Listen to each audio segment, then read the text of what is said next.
What's up, hackers? Welcome to Attack on Tuesday. My name is Taggart. Let me know if the audio quality is weird in any way. It is a bajillion degrees here today, and so I am trying something a little bit different. I have like a door open and a fan running so that I do not die. But if it's affecting the audio quality, let me know and I can fix some of that. But other than that, what are we doing tonight? We are doing some more binary exploitation. We're returning to Pwn101, which was the TryHackMe room that we started last week. And we got through 5 of the 10 challenges that are in this room. Taking our time, making sure we explained concepts. And so we're going to try to finish this tonight. I'm optimistic, but then again, I always am. So we're going to give this a shot, and we'll start with challenge 5. And I guess I should run the machine. Probably a good idea. But I always try these offline first. All right. For those of you who are just catching us doing our binary exploitation adventures, we have a pretty specific toolchain that we use here at the Taggart Institute. We use Ryzen for our disassembler and debugger, reverse engineering. We use Cutter, which is based on Ryzen, for our graphical user interface. And we, of course, use Pwn tools and, Python libraries. And we're going to do that inside of interactive Python. So that is our basic tool chain here. Let's start by running the program, though. Let's chmod 5. And let's run it. Enter 2 numbers to add. Ooh. Now, this is like one of those instinct things where...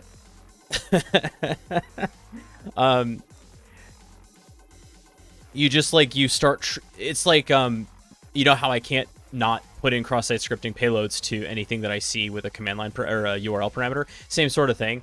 When you see a number input, what's your first instinct, chat?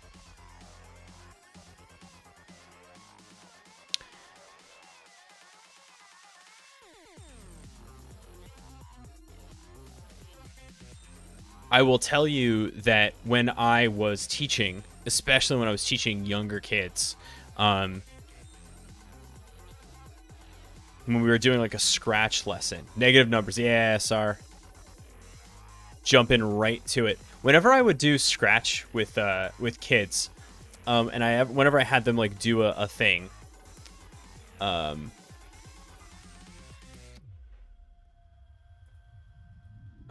do when space key is pressed. It's been a minute since I've done Scratch.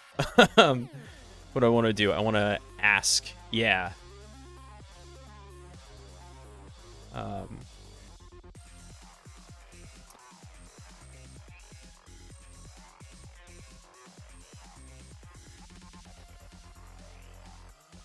Sensing.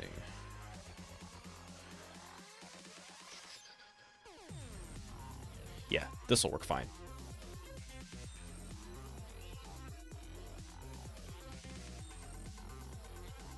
Whenever I used to have kids do something like this,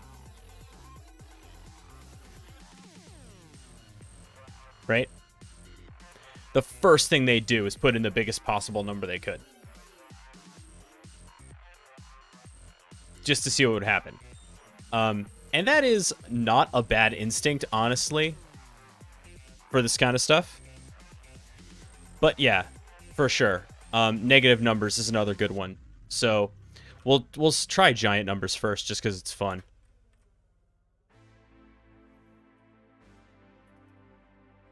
That was a good try. Yeah, but unsigned integer. Yeah, absolutely. Right. And in fact, let's take a look at this this thing in the disassembler and see what we're looking at here. Not too many functions, as we can see. We have main, we have the banner and the setup, which we know from last time is kind of just like the preamble. It's nothing special in here. So what else do we have? So what do we got? We got setup, we got printf, we got puts, blah, blah, blah, blah, blah, blah, blah. Oh, hello. We have... Hey, Killer, good to see you. Sorry you can't sleep, though. I could try to be real soothing. Just imagine yourself filling with void, slowly drifting to unconsciousness.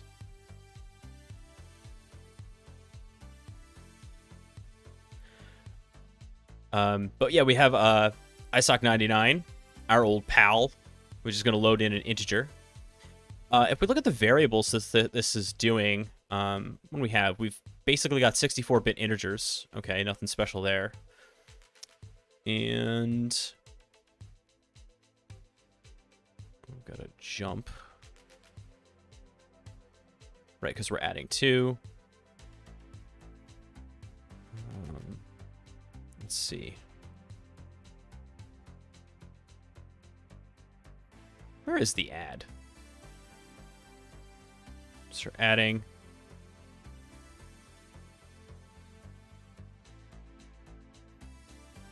There it is. Add EAX, EDX.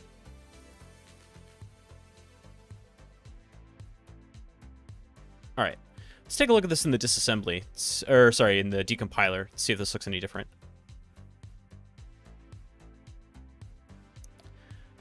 That's messed up. So the first thing that jumped out at me was you were dealing with, hey, yeah, look, var ch is set to int32, but var 14h is set to 64. Is that how that was described in the disassembly, though? No, but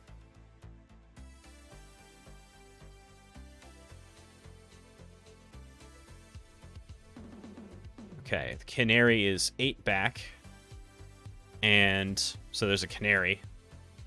And then 10, 11, 12. Yeah, this is only 2 back, or 8, 10. Yeah, hold on a second. 12, another 2. Or no. Duh. Taggart, you doofus. So yeah, this is 32 back, or sorry, let's try this again. The canary is 8 bytes back, and then 10, 11, 12, so that's 4 back. 16, this is another 4, and another 4. So it's 4 bytes all the way, which is fine. But then, where's that compare? RCH 0.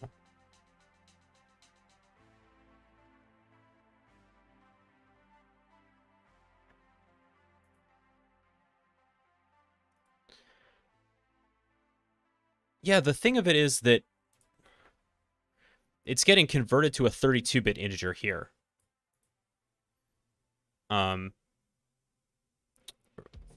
14H's to compare it to, yeah, 0. Which is weird to me. But at any rate, these are also signed, because we're not seeing uint. These are signed, I think, is the bigger issue here. Hey, Ginge.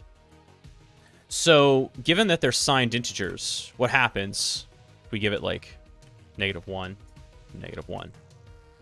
That was a good try. Do negative a bunch.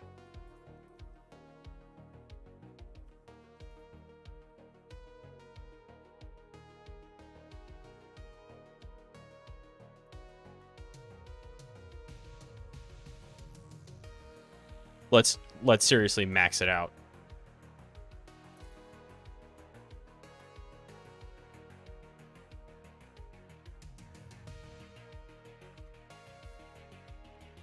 So there is a pop shell switching to interactive mode if what? If var ch ends up being less than 0. So var ch is the result of adding 14 plus 14.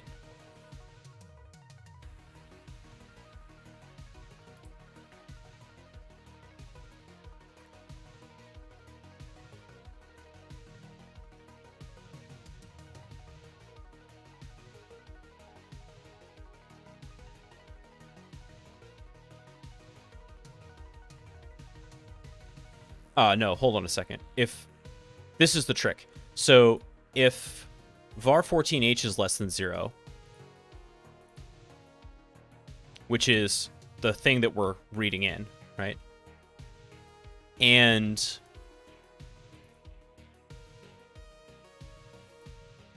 the first part of it, and then the second part is less than 0, then print that was a good try. So we're triggering this condition. What's the format string that scanf uses?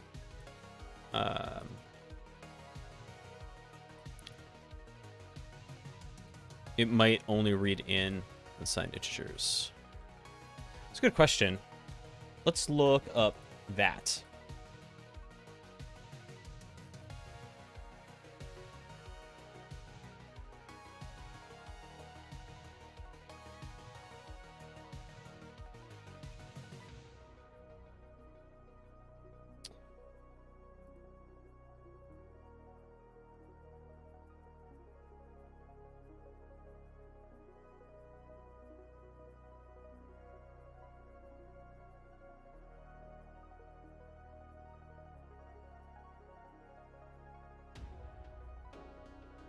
That's not helpful.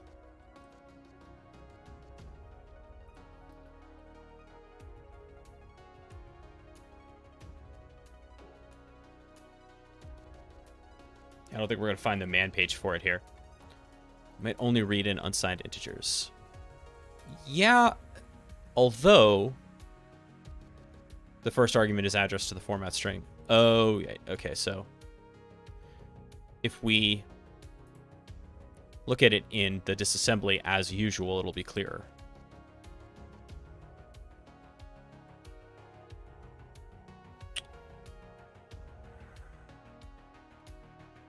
.216F, whatever it is there. Oh, it's adding %d plus %d.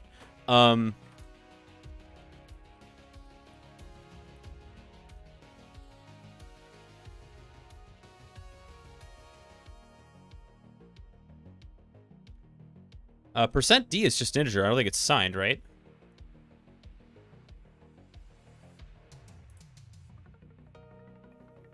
Oh, it is. It's a signed integer. So it is specifically signed. So if we say, yeah, so it says adding 0 to 0. What if we do like 10, negative 100? Notice that it doesn't say adding if we do that. 10, no. We're trying to get an integer overflow, basically.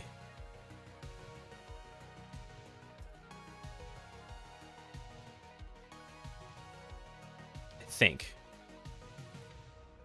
Yeah.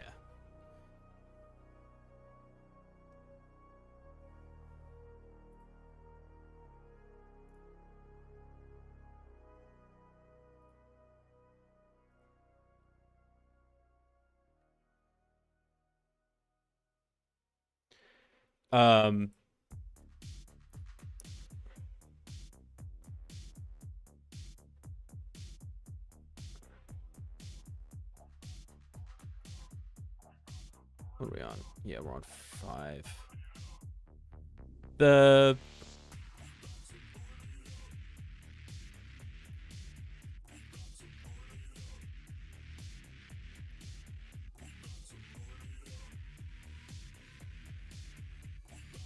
Okay, this is the max size for a 64-bit integer.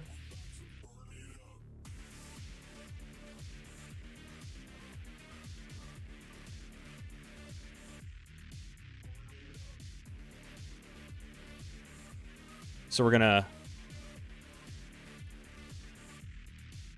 fine, hang on.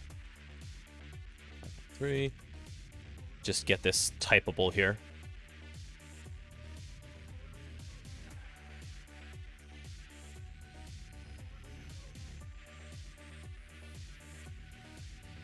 Because each one of these has to be the right size.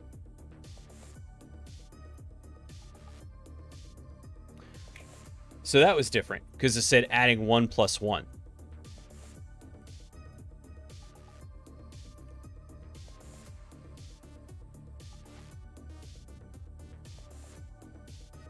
That said adding 0 plus 0, so it rolled over, right?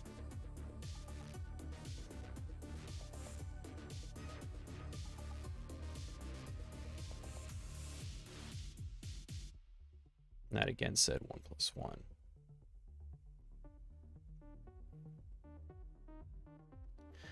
But it's not actually a 64-bit integer, is it? Because it's a 32. That's what it's comparing, right? Which is way smaller. All right, let's try that.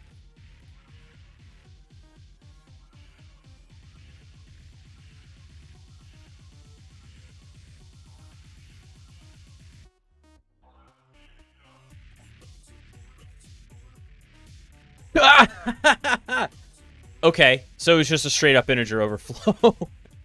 Give it the max value on each one, and it rolled over.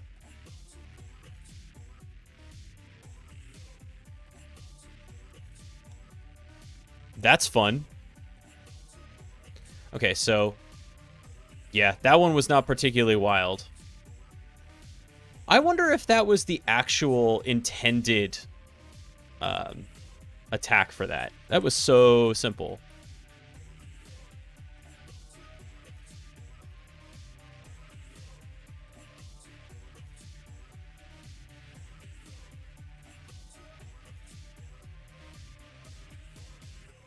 All right.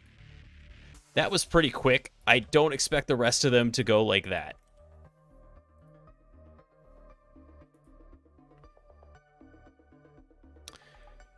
Oh boy. I am just curious. I never look. But what is my 2611?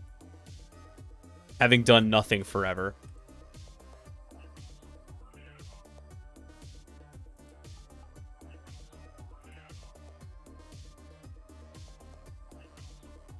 Why is this called Pwn101 user? That's a different kind of label.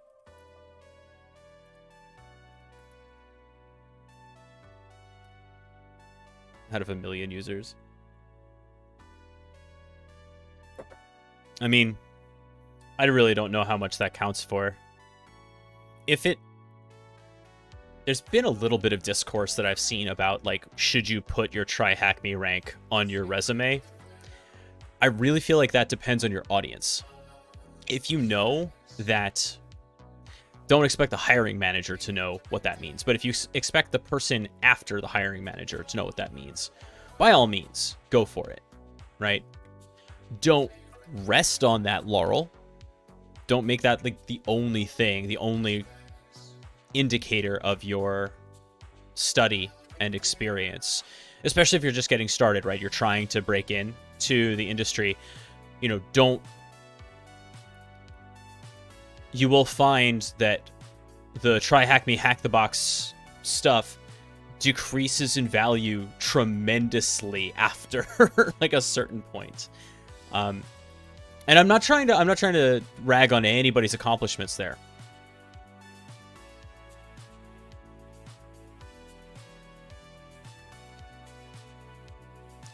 Hey, sick in the mind.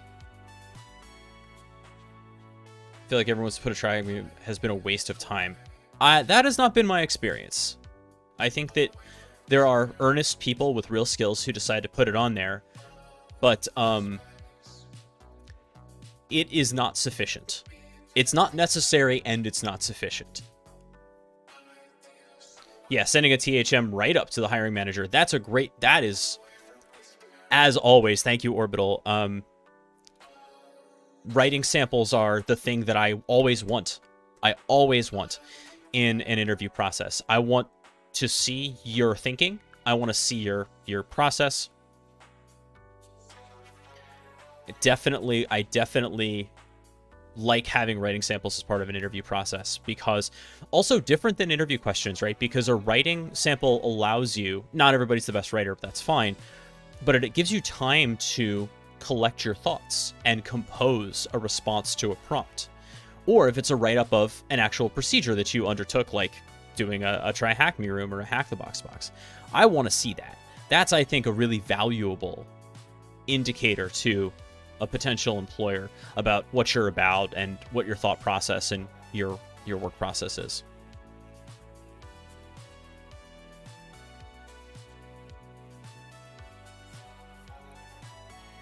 It's like the new iteration of putting your GitHub on your resume. If you have an active GitHub, forget commit activity. Nobody outside of Silicon Valley gives a rat's ass about that.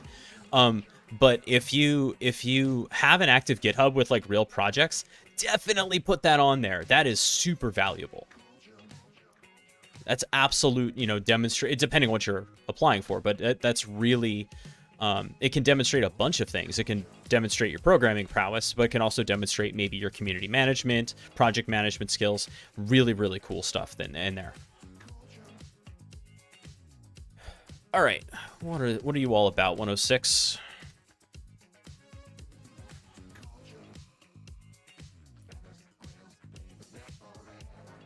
Enter your THM username to participate in the giveaway. All right, I'll just put in my username, gingerroot.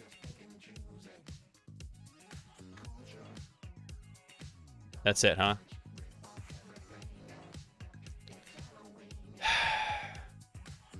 All right, so we have a reflection between input and output. So right off the bat, I'm thinking...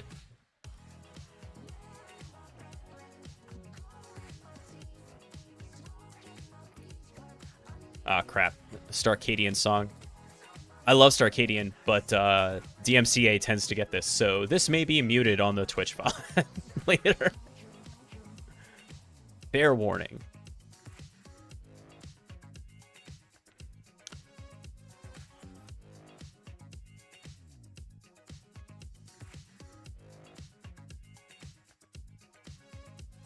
What if it's identity theft to try to get Gingerroot something good?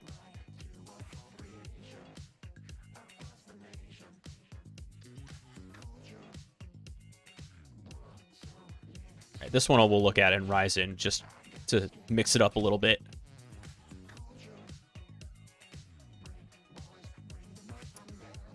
Well, there's a bunch of printf.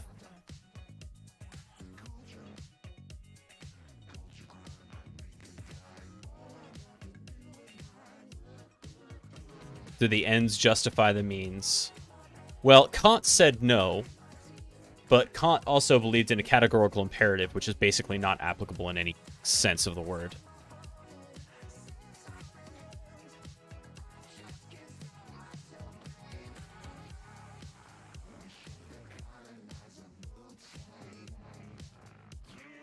He also believed that objects derived from divine essence, which he couldn't prove because how can you?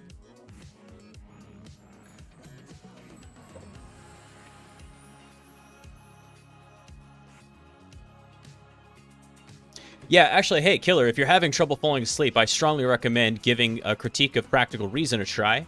I think you'll probably pass out within a couple of seconds.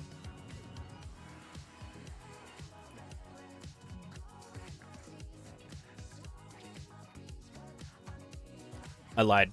We are going to look at this in Cutter just so it's more readable.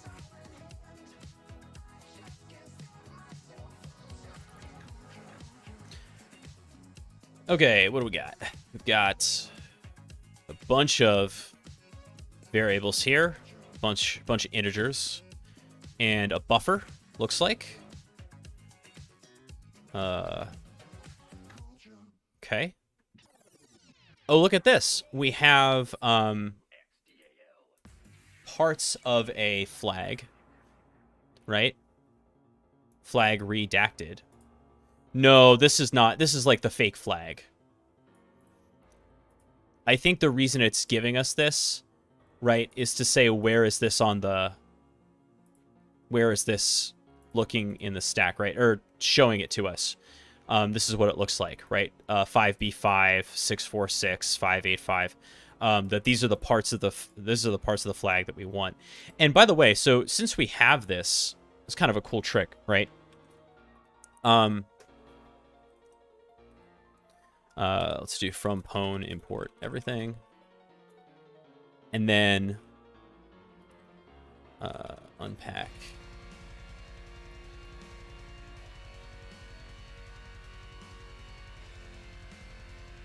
That's not what I wanted to unpack.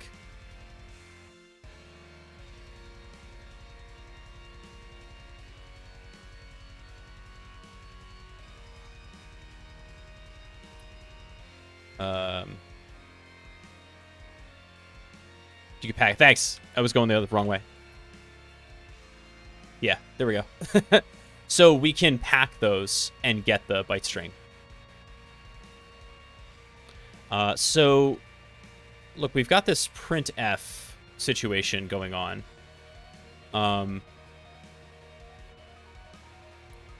And notice that it's this, there's a format string somewhere.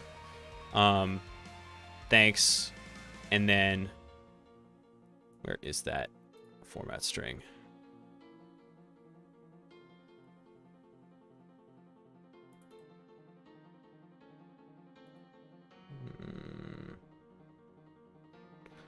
Whatever, I'll just look at it as strings. Thanks, just thanks. And then I'm looking for like a %s or something.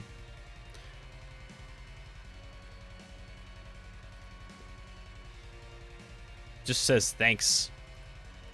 And it'll print a format. I think it's using your input as the format string. I think you're right. Well, that's fun.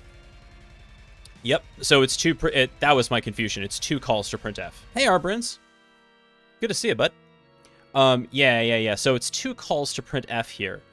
First one is just saying thanks, and then the first one, this was throwing me off, is just format. And what is format? Do. It's what it's loading in here.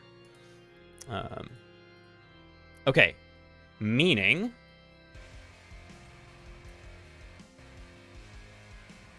let's run 6. How many of these do we want? We want, let's say, %.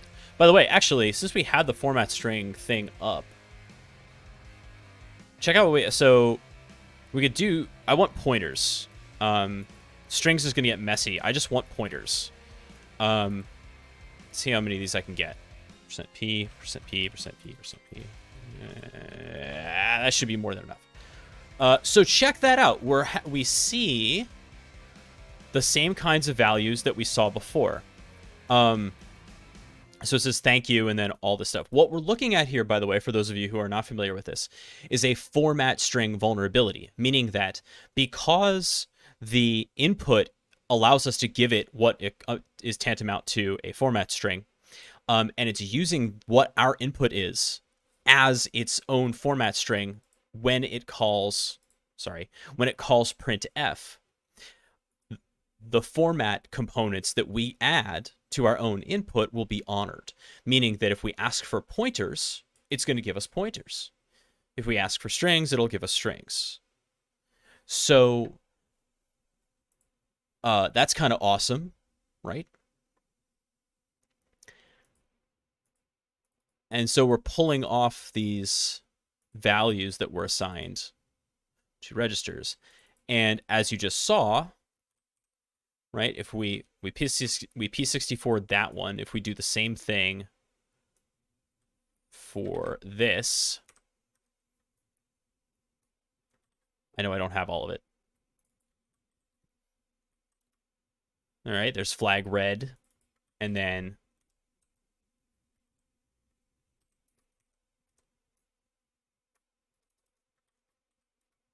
acted. XX. And there's probably a little bit more because I'm not seeing the close of it, right? So %p, %p, %p, %p, blah, blah, blah. And actually, there is a shorter way to do this, which is, I think it was $, because how many in were we? 1, 2, 3, 4, 5, 6. So I think it's like what, $6%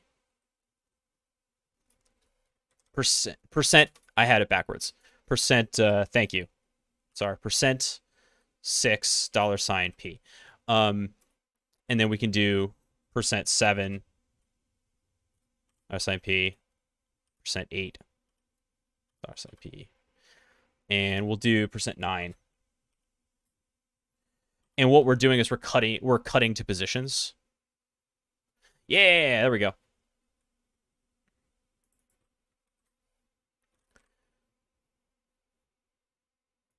Don't know what happened to Night Ride there. There we go. Right, so we know there's flag There's like THM flag redacted, and then also, do you know why the flag starts at the 6th one? Other pointers that we have. I'm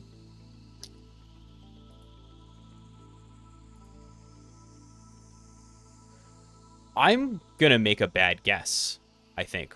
1, 2, 3, 4, 5. No.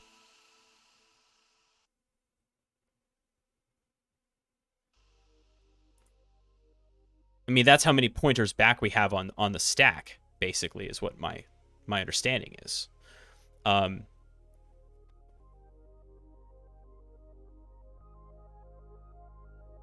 If we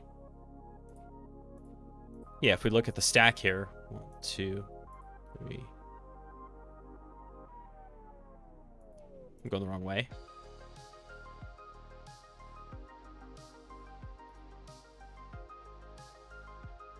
Let's see what else was there, right? There was 7FF, so EB0. Is that stack pointer? 7F3. 18. Oh, thank you. The first 6 arguments to the function are passed in through registers RDI, RSI, and only then is it so. Oh, okay. That makes a lot of sense. It's not about stack. It's arguments to the arguments to the function through registers. Thank you. Thank you for clarifying that. That makes sense.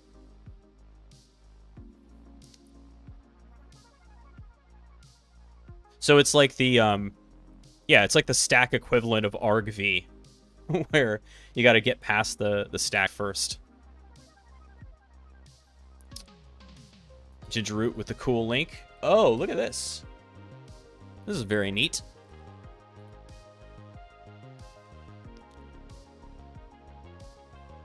x64 syscall.sh. Right, and this is our... Oh, I like this. So it's essentially for every syscall, it is the order of arguments. And what goes into the accumulator. That's cool as hell. I love this. Thanks, Ginge.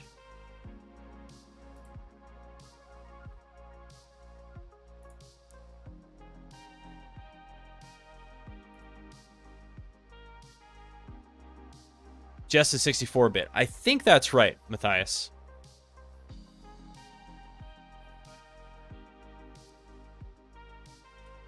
I just found out yesterday there's a small discrepancy between syscalls and function calls. For some reason, the 4th argument is R10 for syscalls, but RCX for normal function calls. Interesting.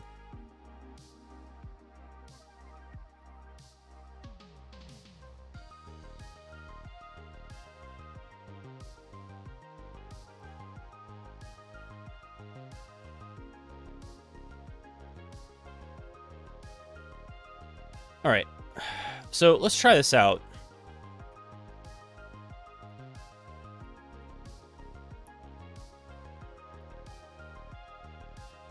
Oops, wrong one. 9006. Now we can do this, the real way if we wanted to with a Python exploit, but it looks like we can just do this straight. Yeah, 32-bit has all the arguments on the stack.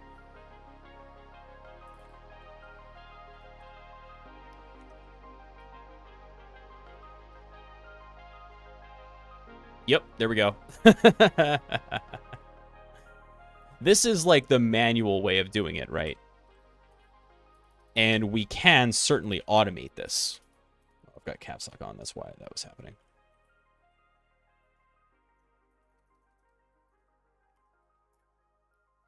You won the... We may need more. The flag might be bigger. Which is good, actually. You won the giveaway, and then there's more to the flag. And yeah, okay, so for that then, we'll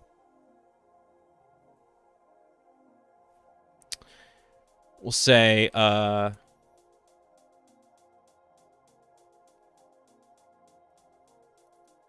payload equals empty byte string. And then how far do you want to go? Like 14 maybe? Let's go to 14. For I in range.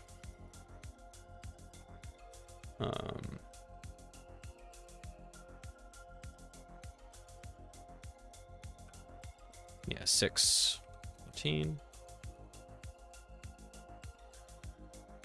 Payload plus equals.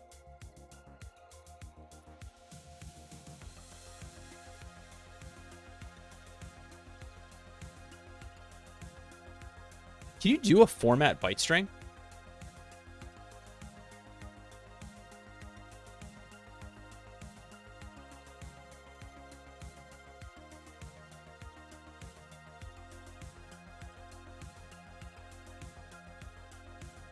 Ah, too bad.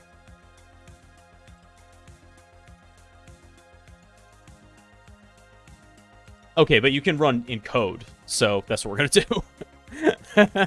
Yeah, exactly. Same page, Sar.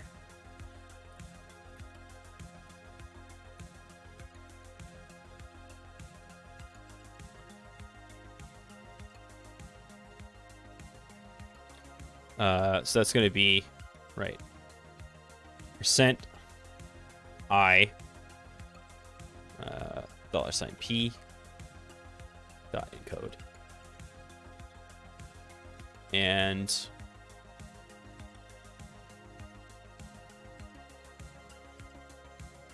put a space at the beginning of it.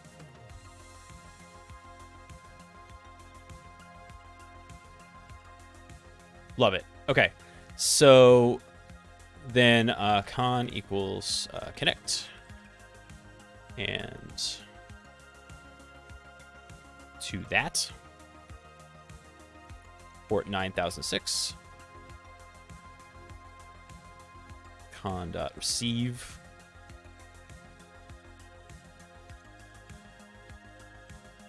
Okay. Con.send line. Payload.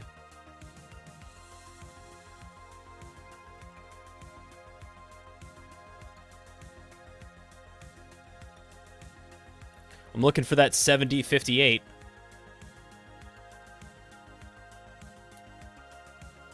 Yeah, Sar brings up a great point about format strings.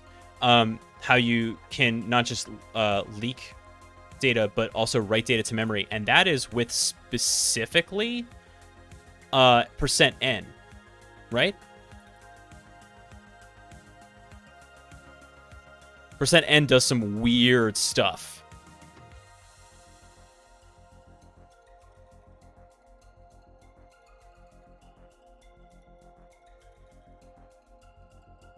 It just prints nothing, but what does it do, right? C format string. Yeah, here we go. There's a special format specifier which, instead of printing something, causes printf to load the variable pointed by the corresponding argument with a value equal to the number of characters that have been printed by printf before the occurrence of %n. Yeah, thanks, J-Raz.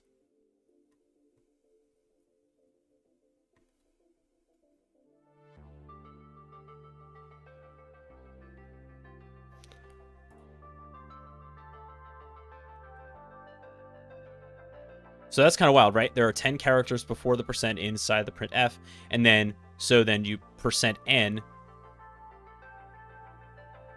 hence the value 10 will be stored in that pointer.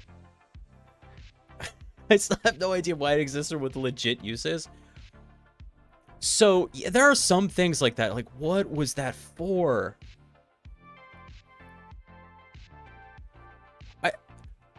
I think about that a lot with alternate data streams. Other than mark of the web, what is the legitimate use of alternate data streams? Other than mark of the web.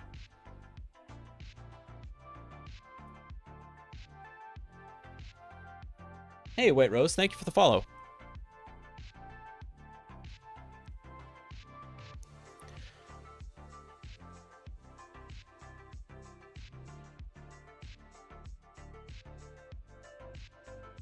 I can think of a reason. If you use a format string to create a new string, and you need the size of the result to allocate a buffer or something like that. Use a format to create a new string. It's a format string to create a new string. Yeah, this one was like...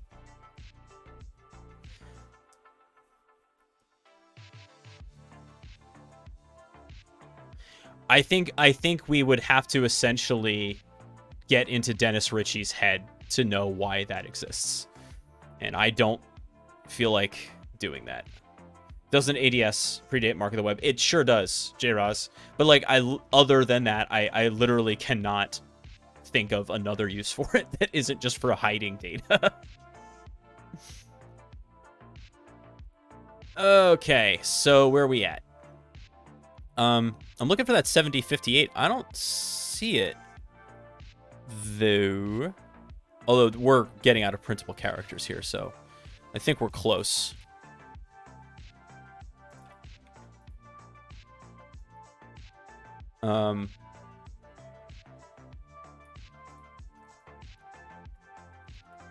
Yeah.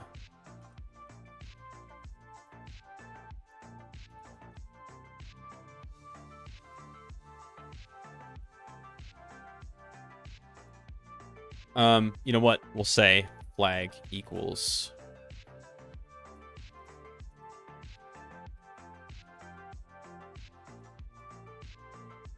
and then flag plus equals P64.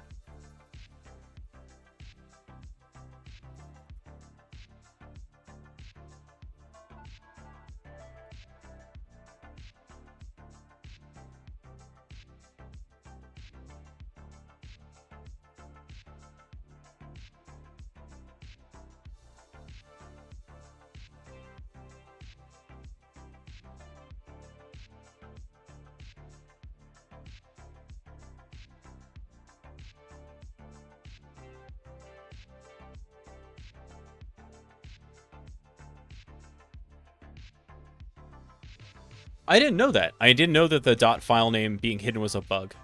That's cool.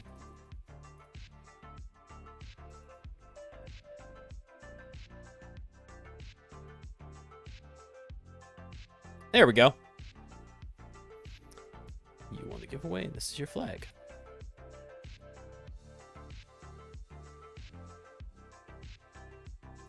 Yeah, we're using the offset specifier. We got it. We got it.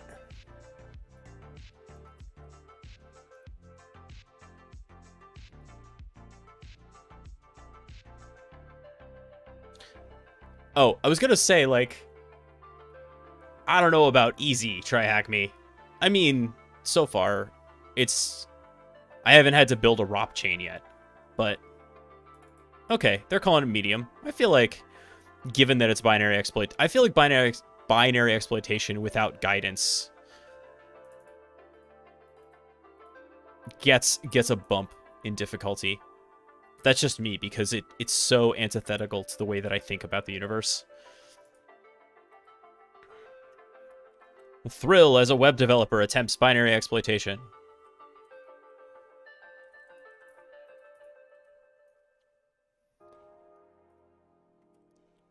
All right, what's your whole deal?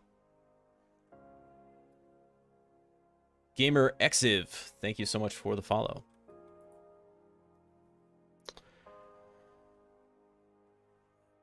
All right, what's your deal, 7?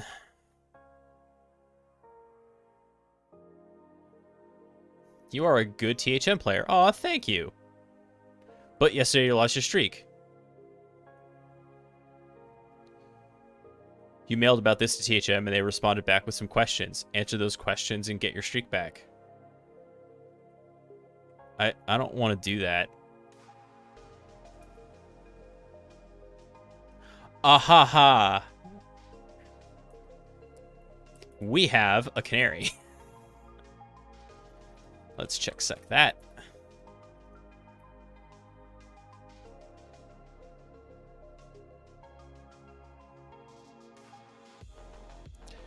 Oh, come on, Arbrins. You know that we've got these on YouTube. Saved in perpetuity.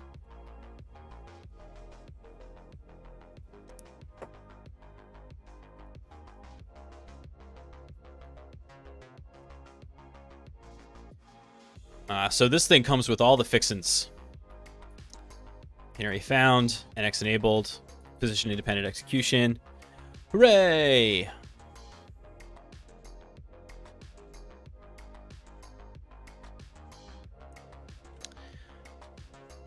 All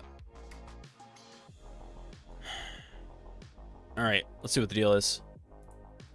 So, hey, what's a canary? Hey, Jin, why don't you explain? You and Sar could probably do a better job explaining it than I can. But, broadly speaking, it is a value that is loaded onto the stack that is checked for sanity. And if the value has changed, then this happens. We go to stack check fail. So basically, right. We're loading 0x28, whatever that happens to be,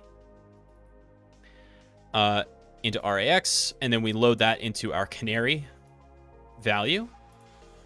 And so that is just loaded up. And then we have these buffers here, and there is indeed a read, right? So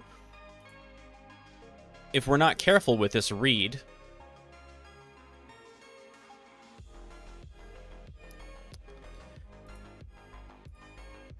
then we may in fact overflow the stack and modify that canary. So what happens is that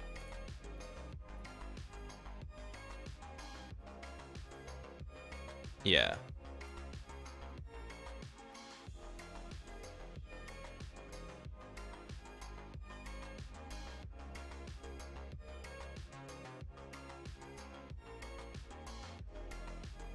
The Canadian canaries keep compromised where canaries were used to alert on gas. Yes, their signal was by being no longer alive.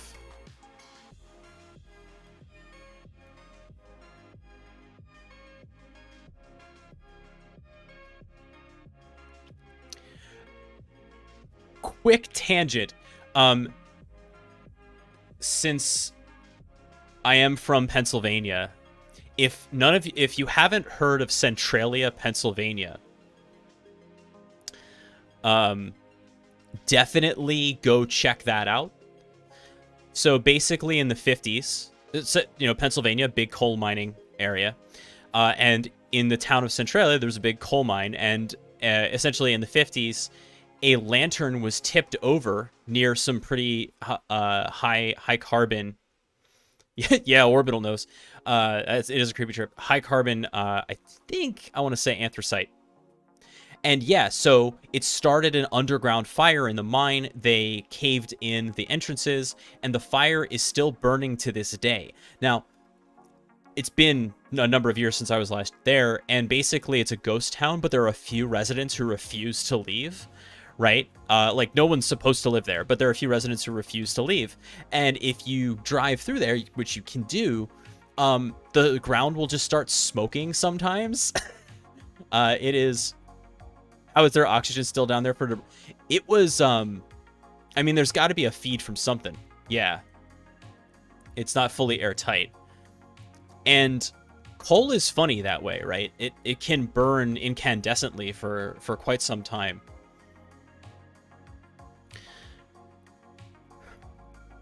Yeah, Centralia.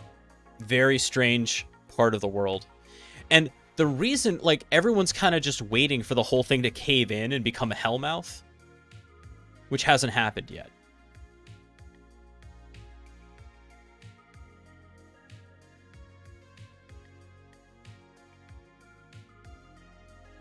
Not to go too PA, but that's not the only place in Pennsylvania that we're waiting to cave in. The King of Prussia Mall which is the biggest mall by retail square footage in America. Not in total square footage, because the Mall of America has that roller coaster. But the King of Prussia Mall was never meant to be as big as it is now, and it was built on top of limestone caverns. And so, like, if you know that and you're there, you're just kind of waiting for it to fall into ruin.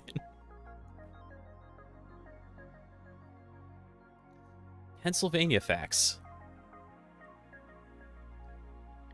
Cool, never going to PA. It's a great place to be from, J-Raz. That's what I say. All right, so we've got this canary here that we're getting dealt with. But we also have a format string. So...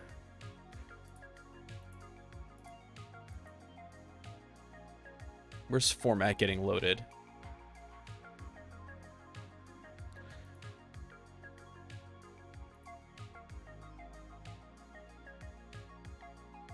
Printf.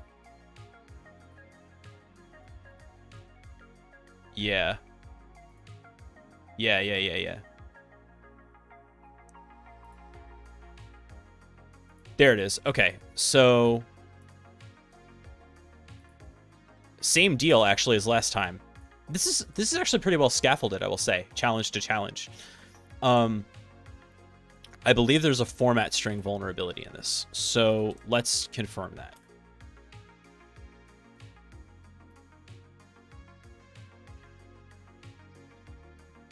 And that was in the... enter your... Wait, I'm looking at 6. Good job, Taggart. Okay, maybe this will make more sense.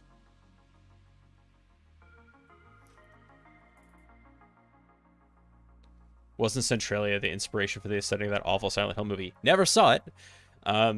But yes, the real Centralia is very creepy. It's also on the way to a pretty creepy amusement park, which I hope is still around, called Knoebels. Hell yeah.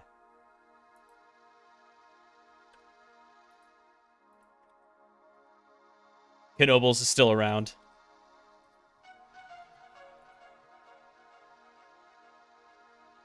This is one of those places where it's like, oh, that roller coaster doesn't look safe.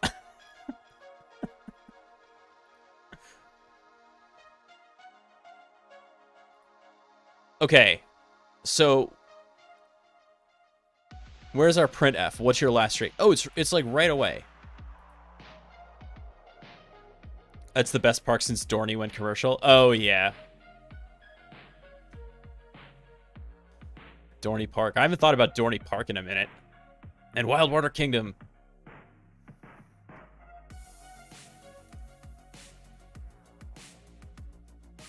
Okay, so it looks like it's right away.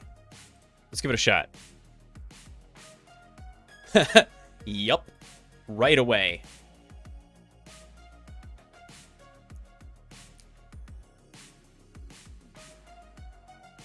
Now,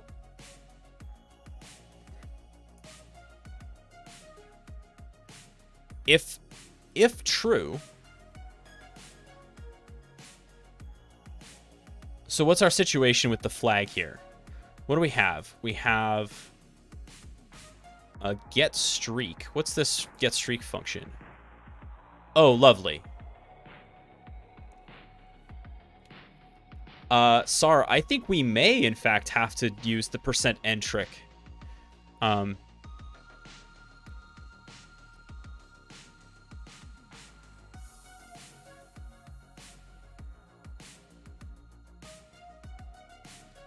So, is there not a buffer overflow also? There is, but there's a canary. So,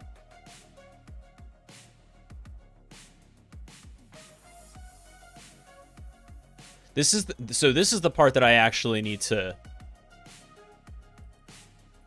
learn more about, which is how do you deal with canaries? Okay, I'll read CTF 101 about it.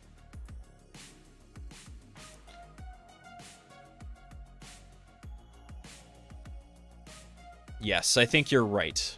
So here, this is essentially what we're doing, right? Leaking it. So we're going to use a format string vulnerability to leak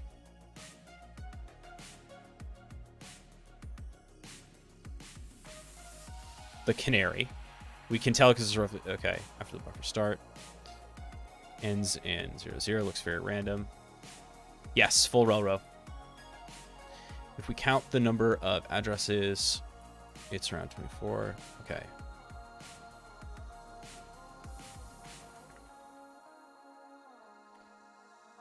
What the offset is until the canary. An offset from after the canary to the trip. Yeah, you're right. There's a win function that does system, as R says. So yes, printf to leak it and then overwrite it.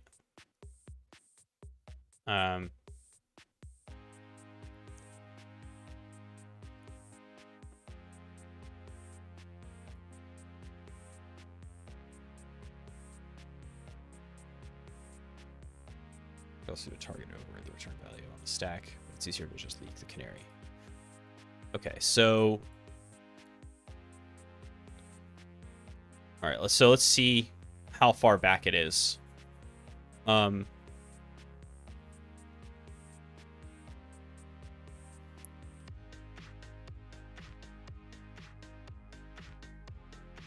let's do the same thing that we did before. Basically, we'll start at %6.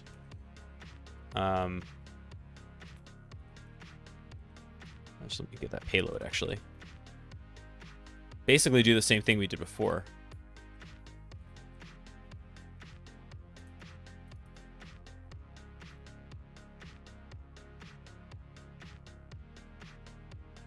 Okay, so there's really only here, here, here, and then here. Although, is it pointers that we want?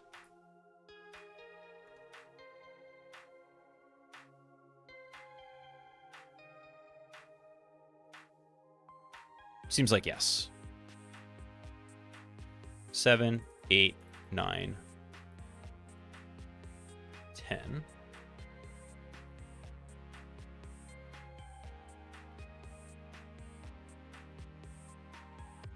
Yeah.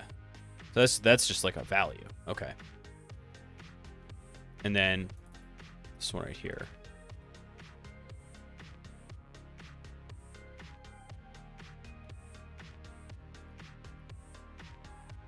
Because how large... Oh, no.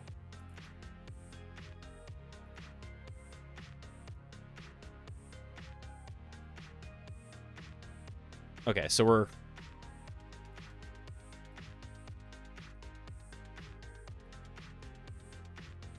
Yeah, that's into what we were doing, right?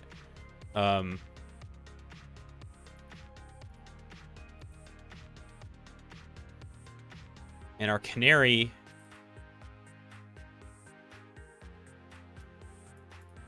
is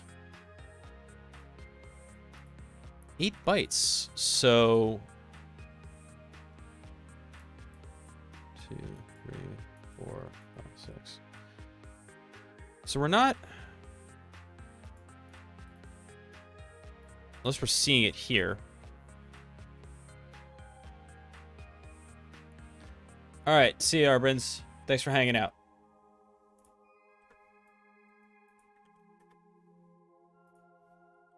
Apologies if you can hear the airplane. Like I said, I have the window open because it's just a bit, this room gets to be a bajillion degrees in the summer, and I'm trying to not die or damage my equipment, to be quite honest with you.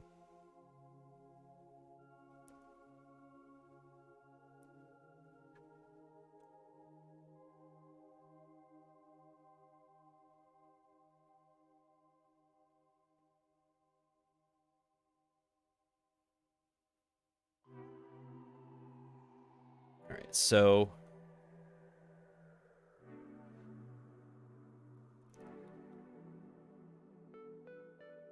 we need to find the canary. So let's actually run this in a debugger to find the location of the thing. Ryzen D. 7, AAA, basic main, PDF. Okay, and then, yeah, perfect. Put a breakpoint right at that knot.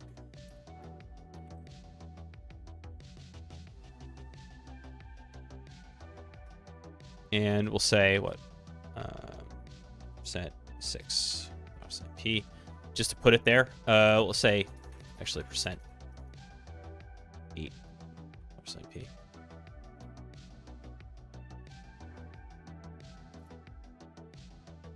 Okay. All right. So let's see. We have base pointer, stack pointer. Let's take a look at our stack. All right.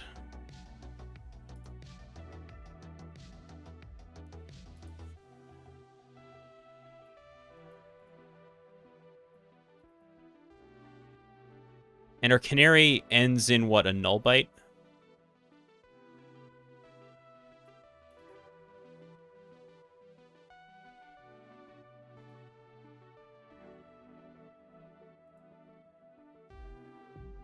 The last value there is the canary.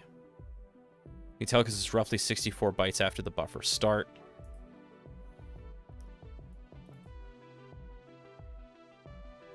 Right. Oh, hold on a second. So, yeah. Canary is 7 bytes plus null byte. So, right. And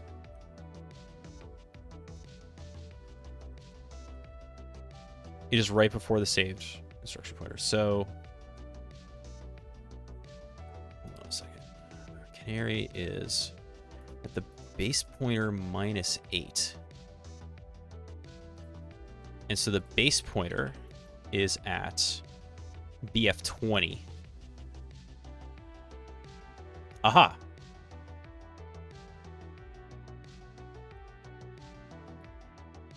So it's this guy right here.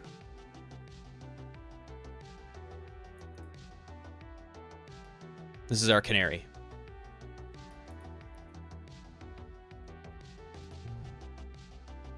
Yeah. 2, 4, 6, 7, 8. It does include a null byte, or it's ended by a null byte. You won't be able to use the stacker overflow.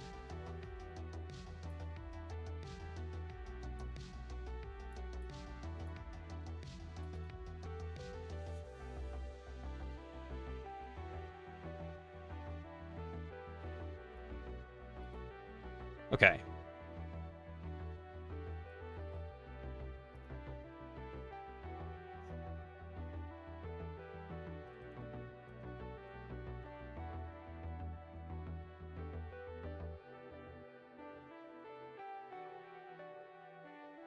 Yeah, it's read.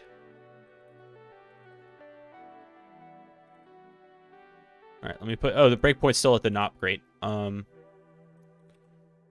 Let's go again then. And we'll put in that format string. Okay. 556 DC 78. That looks like the canary, right? So... But let's confirm it. Let's look at our stack pointer again. And the base pointer is at 40. B40. Okay, that's different. So 7F, E4, A3. Let's see.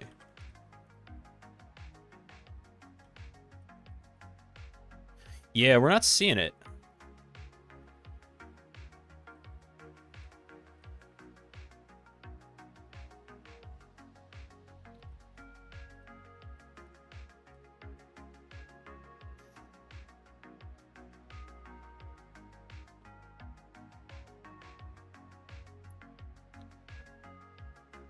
What other values do we have on the stack? Not a lot.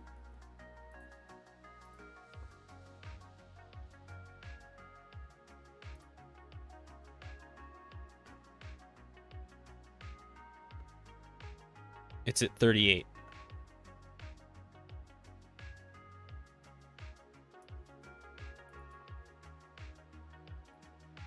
Yeah, no, I see it. I see the canary on the stack. I'm saying that our format string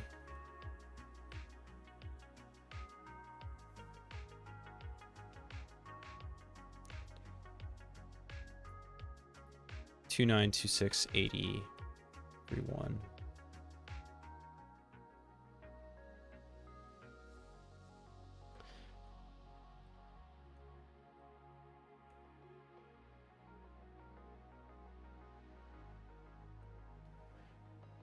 I'm saying that the format string that we used did not disclose it, is I guess my point.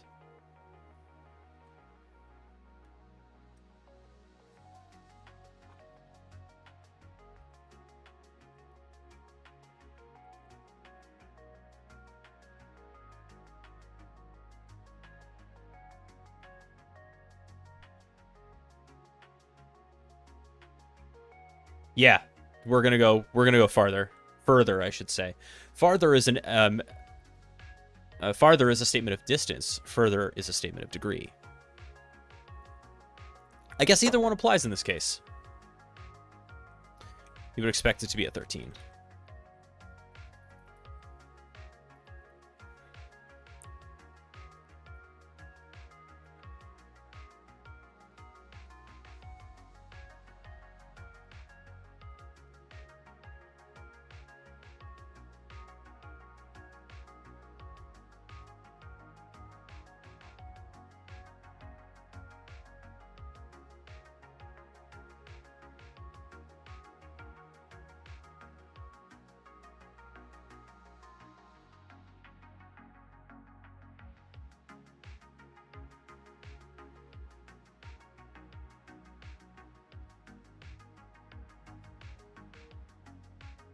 That looks right.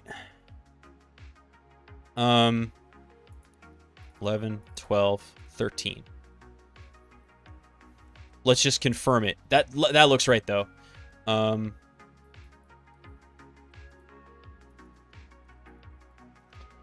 Okay, and we're 8 back from the base at 60, so we're at 50.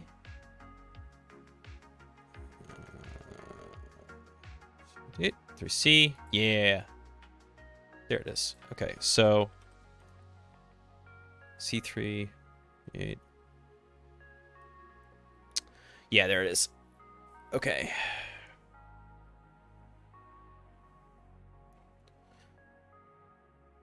So it was 11, 12. It is at 13.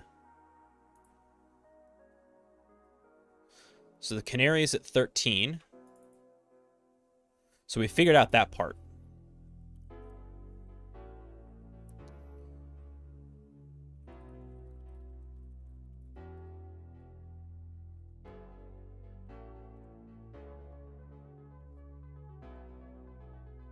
Let's just save that. You were looking at the stack on the breakpoint after but the stack looks different for printf.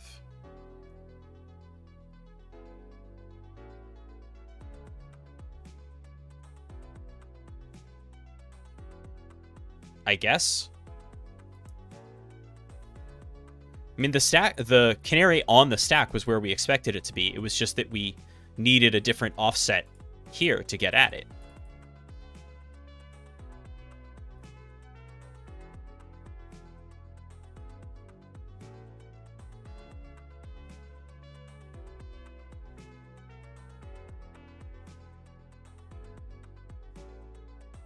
Okay, now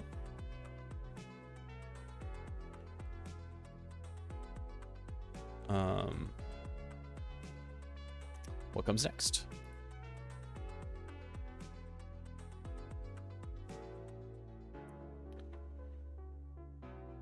Now all that's left is to work out what the offset is until the canary, and then the offset from after the canary to the return pointer.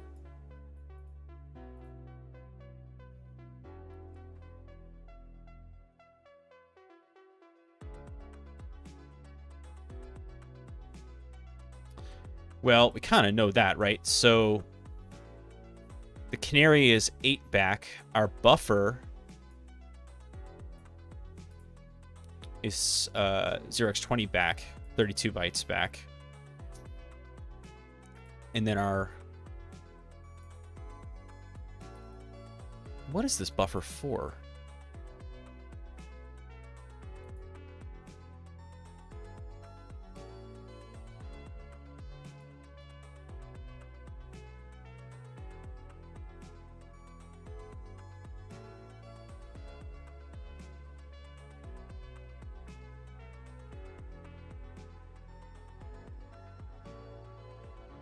Oh, whoa, what the... What's this read for 0x200 here?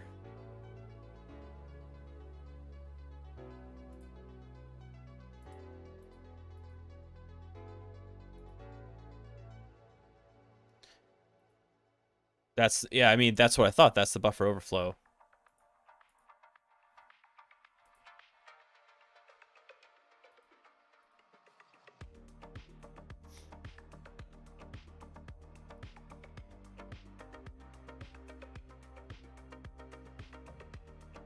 Doesn't it try to read the flag from the file? No, it does not, Matthias. What it does is, well, there's this function called getStreak that literally just puts you into a shell. There's binsh, and then it calls system.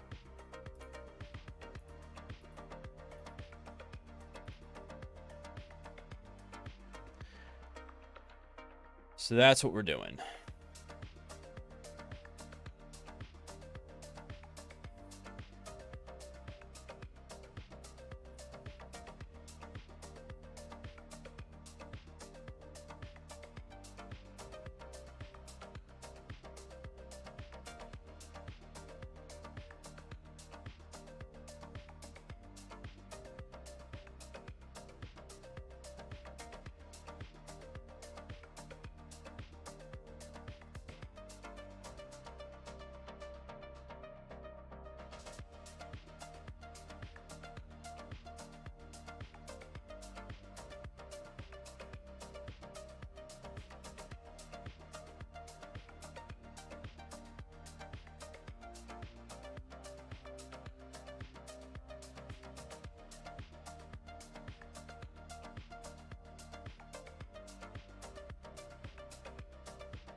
Now this value here, which was in R12,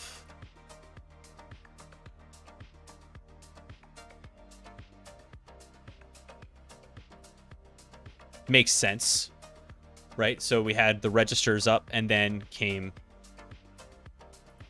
13.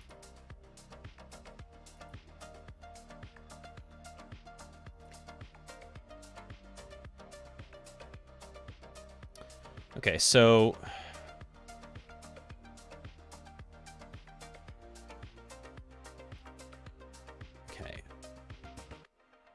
so we have the canary. All that's left is to work out what the offset is until the canary. Oh, I like that they're actually using R2 Horizon for this. The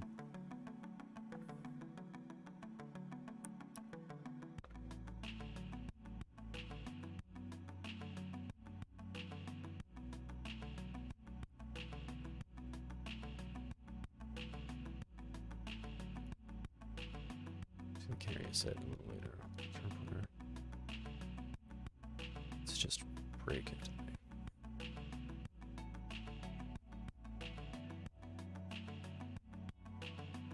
Okay.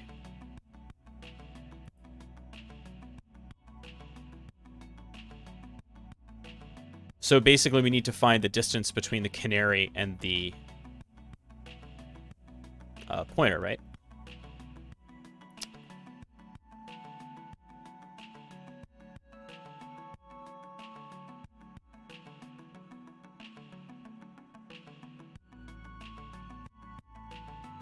Now this is a little bit different.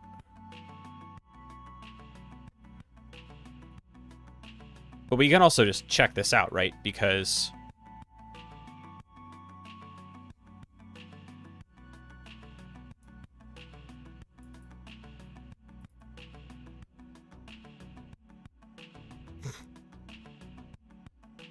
this looks to be our return pointer. So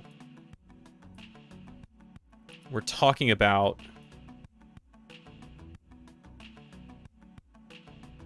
you can also experimentally check because you'll get stack smashing detected once you start overriding the canary. So it looks, though, right, that our canary here is at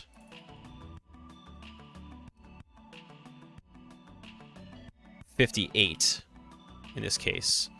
And our return pointer begins its life at 68, which is easy enough.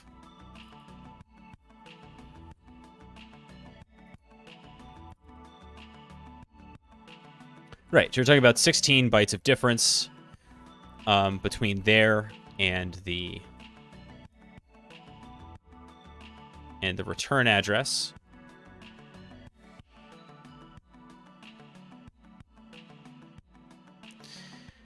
And how big is our buffer in the first place?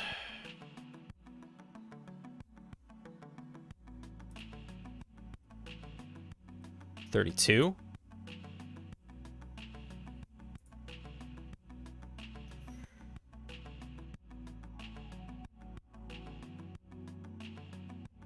Mm-hmm.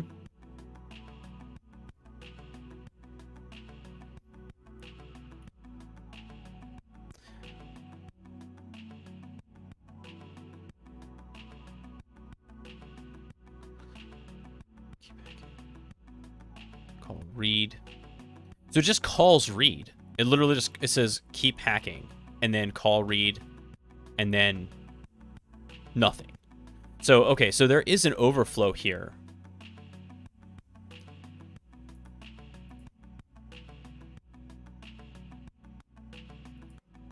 So our format string, then comes our buffer, which we know is 32 bytes. So let's save that, right? So overflow len equals 32. And this is a little bit different than how we would do it with ROP, right? So we want 32 bytes, and then we're going to have to get the canary, right? So the payload equals, just do A's times the overflow len. And then we will add to that the canary value, which we will leak. After that, then, a little bit more garbage, and then 8 bytes more of garbage, and then the instruction pointer, right? We'll send that to our win function. I think that's right. So let's give that a shot. So we'll do let's do elf equals, let's load up 107. Give this a shot. Okay. P equals elf.process. P.receive. Okay. P.sendLine. Offset payload.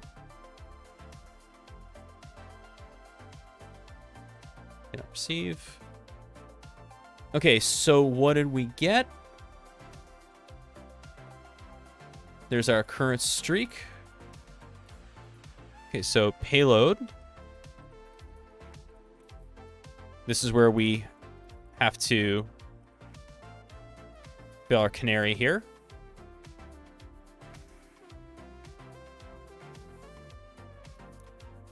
Is that right? 1, 2, 3.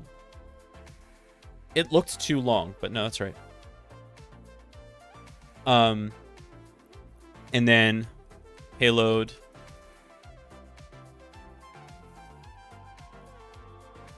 Some more garbage.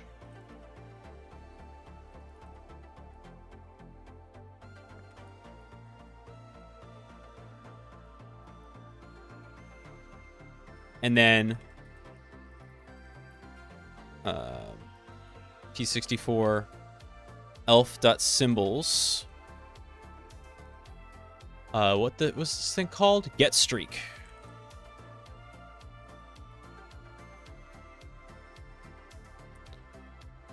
So if we've done this right, p.send line, payload, p.interactive. Ah, rats.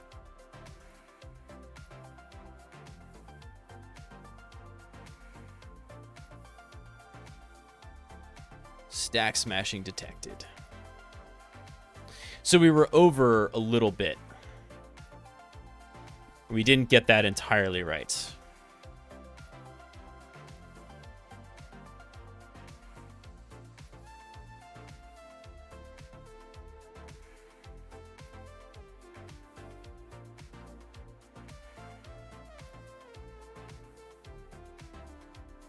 The overflow offset is probably wrong. Yeah, I'm thinking that too.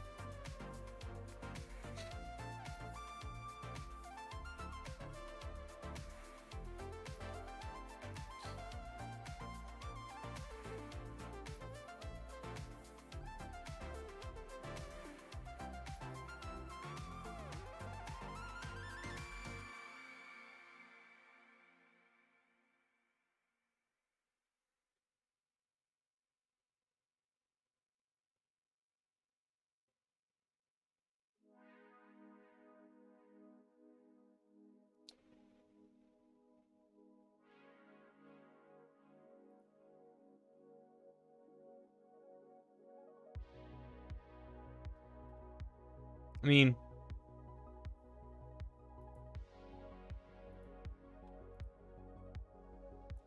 what else could we have done what else could we have done wrong? Didn't we have two buffers? One at 0x20, one at 0x4. So, yeah, we did. But it's about where we were. Hey, Joe. So, we had a format string buffer at minus 0x40, and we had the buffer at 0x20, and we had the canary at 0x8. I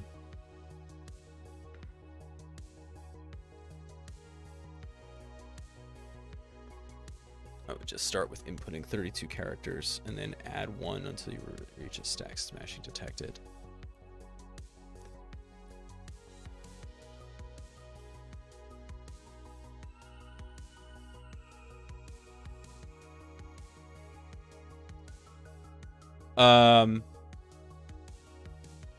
I have a better idea. And I almost never get to say that. But in this case, I actually think this might be a better move. So we're going to run it again. We're going to do...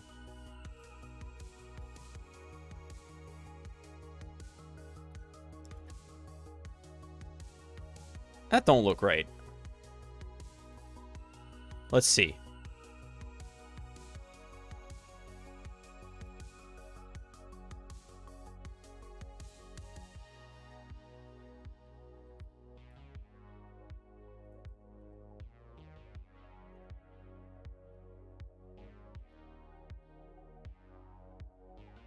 Okay. So at D0, what do we got? Nope. Yeah, see a killer. Nope, there's our canary. And let's see. 5-5, E7F. Or no, that's the breakpoint. Doofus. AD 1434. Yeah, no. That is definitely the canary. For sure. So that's good. Here's the trick, though.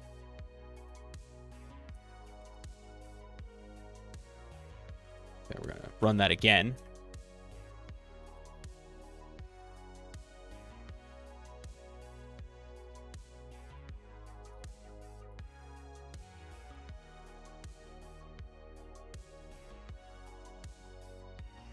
Okay, so we're getting the canary. To find out where we are really, though, let's do a quick De Bruin series.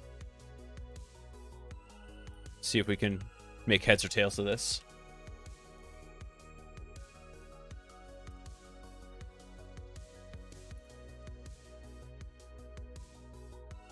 Yeah, no, keep going. Awesome. Okay. Stack smashing detected. And it jumped.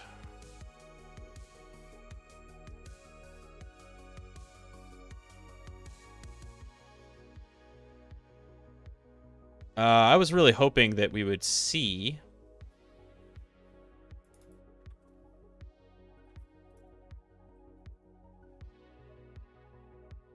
something useful, but plainly, no.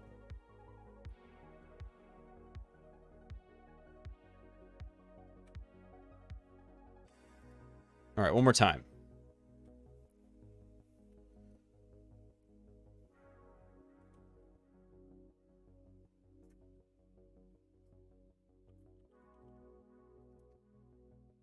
Inspect the address where the cookie was at. Yep. Well, we will.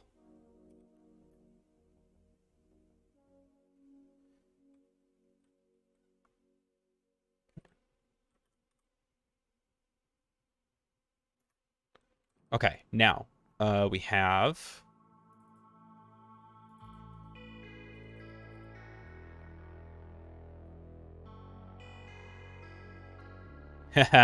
oh yeah, we messed that up good. So if we look at the base pointer C0, so D is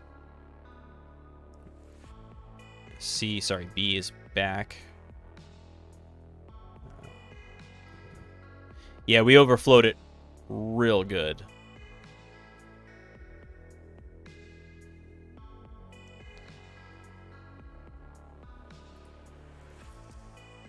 So if we inspect the theoretical base pointer at C0 here, just need the first 4 bytes, right? So cyclic find.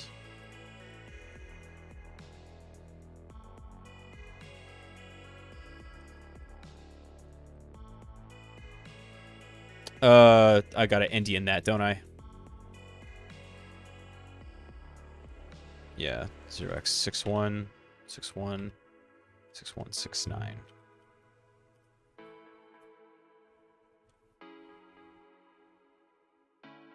$32. What? Our math was correct.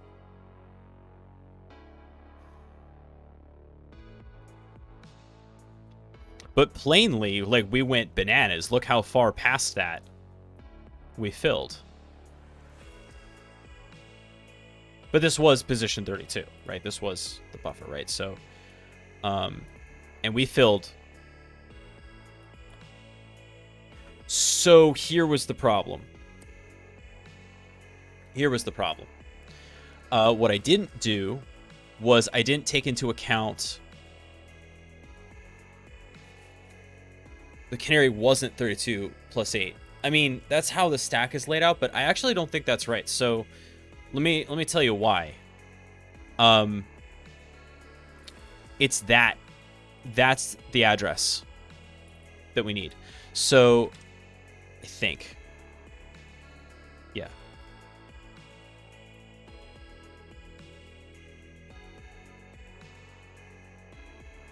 SMP. Come on. Thank you. Okay. And then we're just going to toss some A's in here. It doesn't matter. Okay. Now we're going to inspect the stack again. Right. Now the base pointer shows 80. And coming back up, there's our canary. Okay. So the canary address is at 79. Okay. Minus that right there. Or no, wherever the stack starts. This right here. Wherever the buffer starts. 560. Which is an RSI.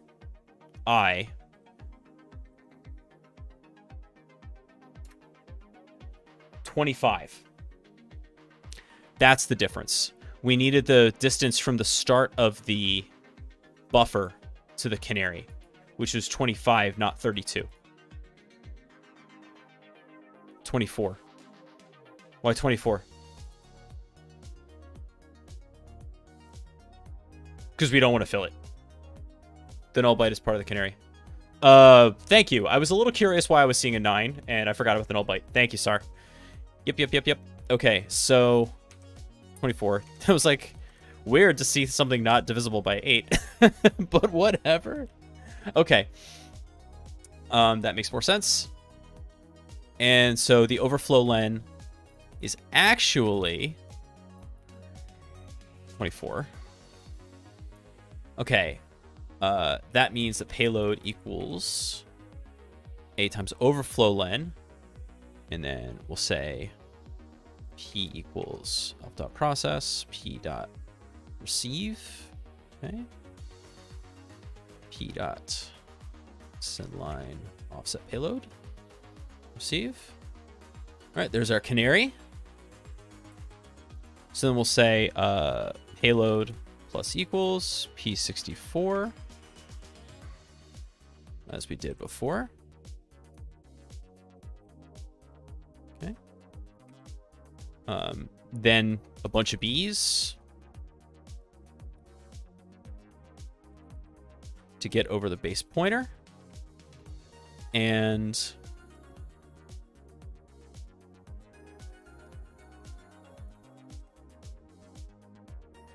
get streak. And then P dot send line. Let's go interactive.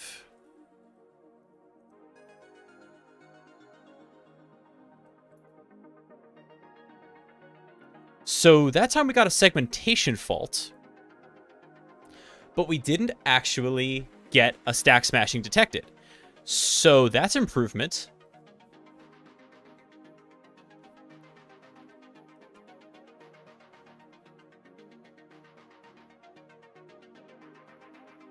Yeah, so we did correctly overwrite the canary that time. And then the problem then was just like...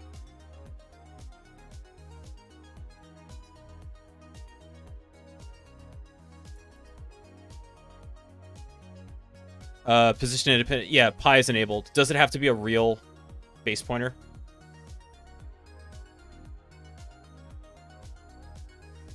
Yes. PIE is enabled.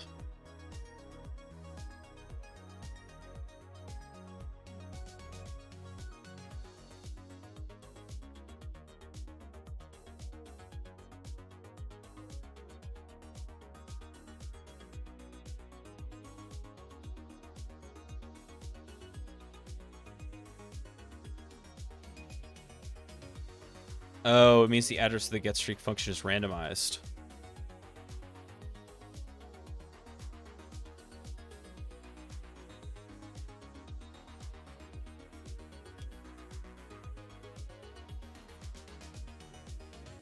You have to do a partial overwrite, only overwrite the least significant byte.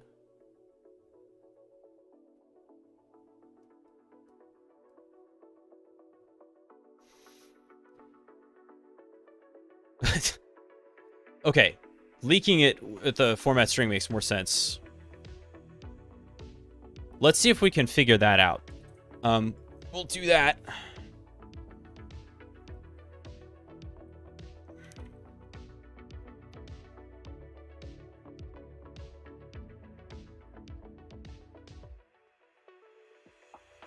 What do you think?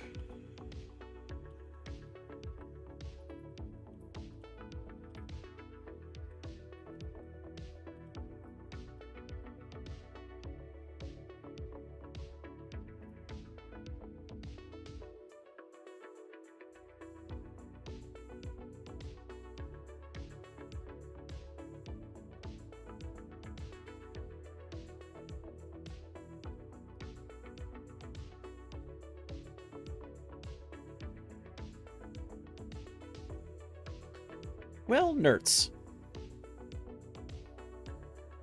You have to leak the saved instruction pointer that points to right after the printf call is made.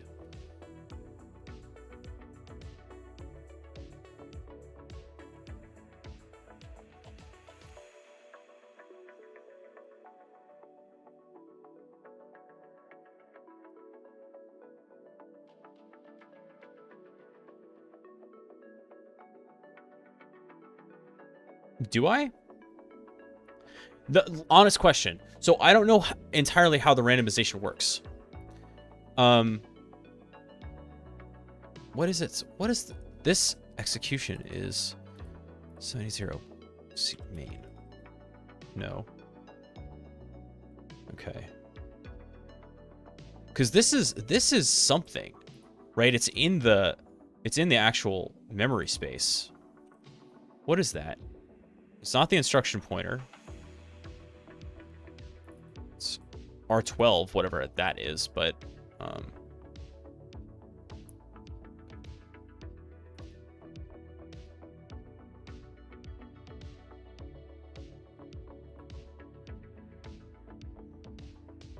okay.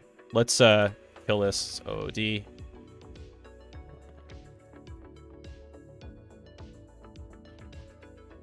Let's go back a little bit. So we know we want 13, obviously. What about 10?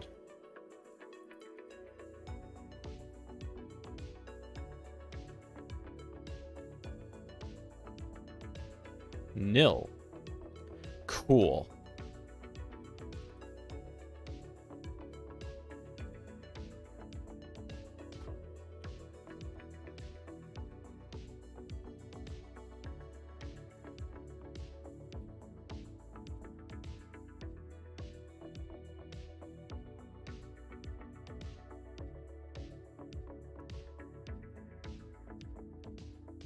Can you disassemble main and look at what the address called or printf happens? Yeah. There's 36.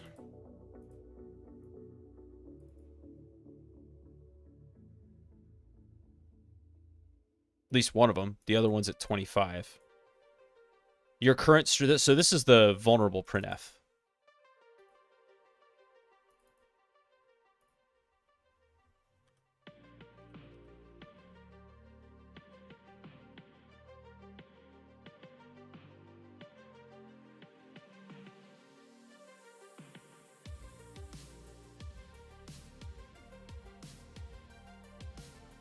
A3B is the address that's going to be saved in the instruction pointer for the printf call.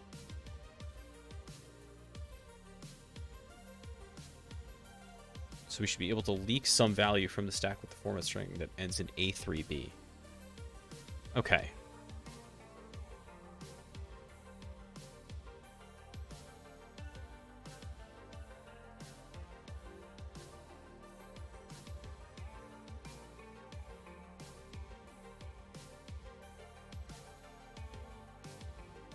Well, let's just find it.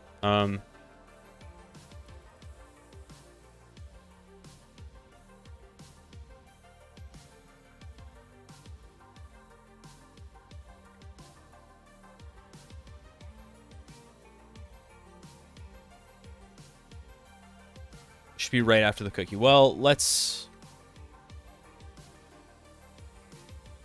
see what we got.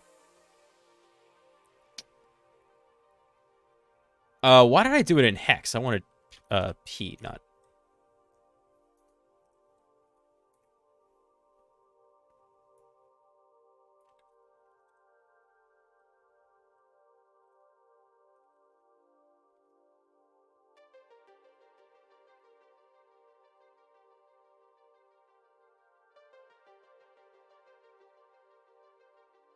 One, two, three, four, five, six, 7.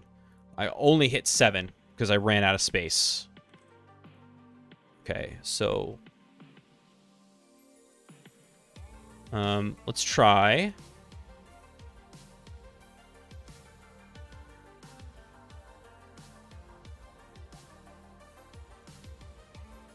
$13. Let's go the other way, right? 14. And then 15.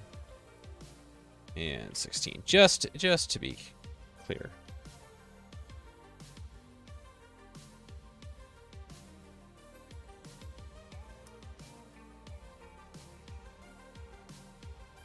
$13, $14, $15, $16. No.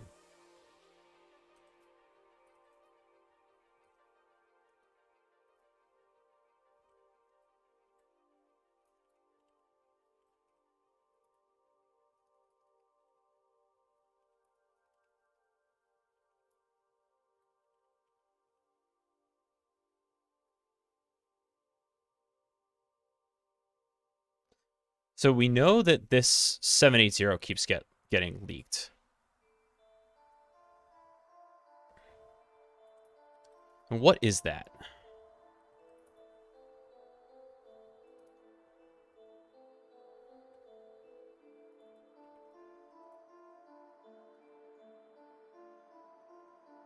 Yeah, that's what I'm looking at right now. It's entry 0. It's the entry point.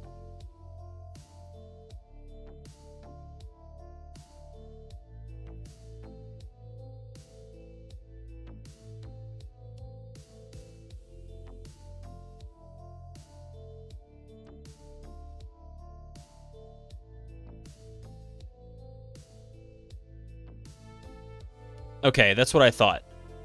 All we needed was an address, right? That was the question I was going to ask. As long as we have an address of a function, the address space is still contiguous, right? So if we get one, we can calculate the offset to another. Okay, super. Okay, so God, wait, what was that, 11? Yeah, it was 11. So we want 11 and 13.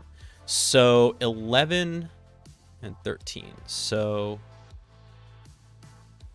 780. Well, hold on. We don't actually have to sim dot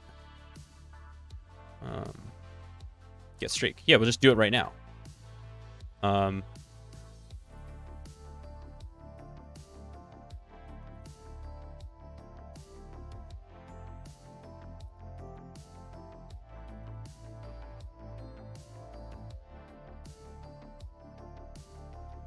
So 460 byte difference. So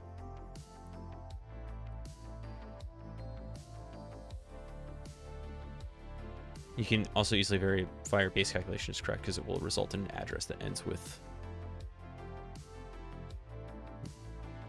000.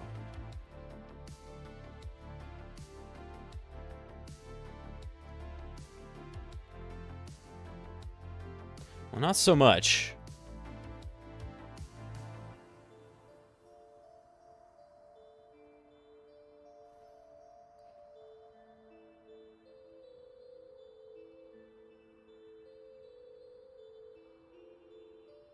Okay.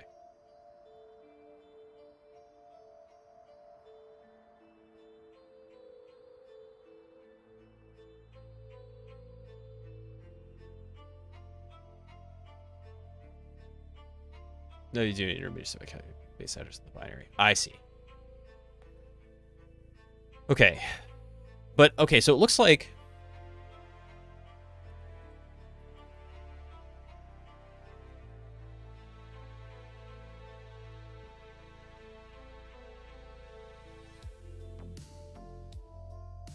if we do %11p and just do a pipe.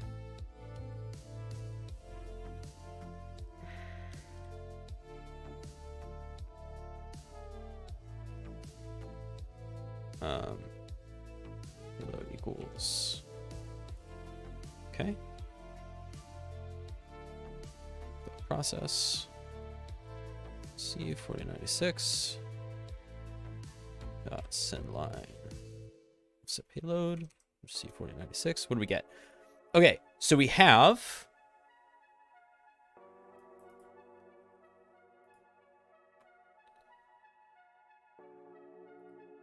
So our get streak equals P64. That plus, what was it, 480?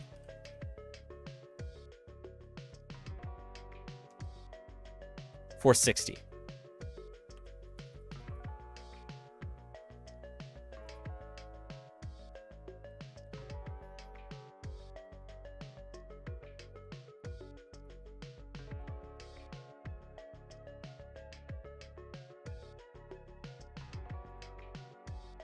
So we're going to do payload plus equals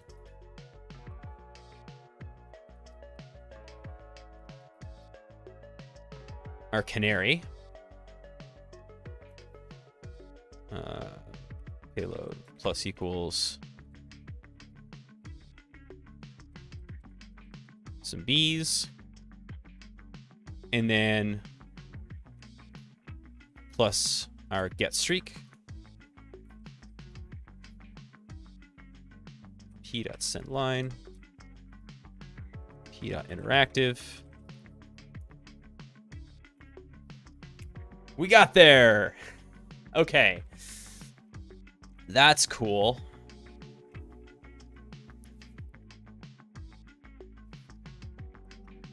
Now, this is one that I'm actually going to write out.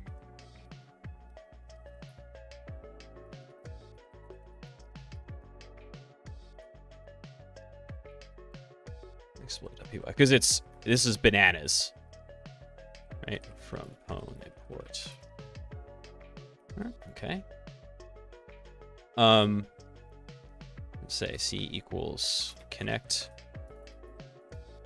Let's go back and grab our IP address and probably add some time at this point. Who wants to bet that's the actual amount of time that's elapsed? Reload. 12 minutes left. Thank you. Thank you, TryHackMe, for your... No actual seconds could be found. Please accept this substitute. All right, port 9007.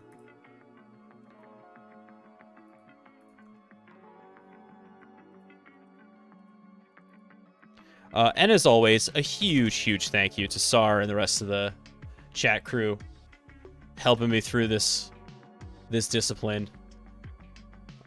It's fun being out of my comfort zone like this, but it's also nice to not be alone in it. Okay.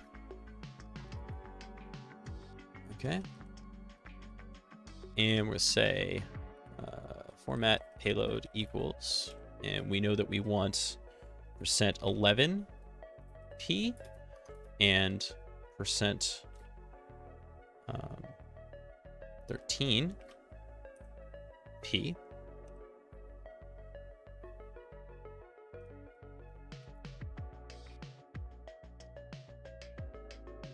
Okay. So we'll print c.receive code. And then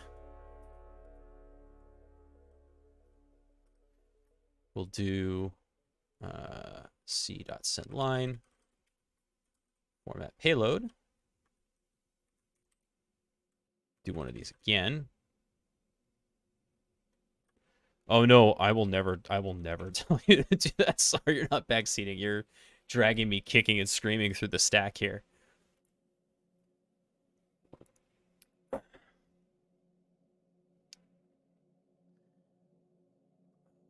Oh, but I actually don't want that. Because what I want to do is, yeah, we want to receive until. Right? So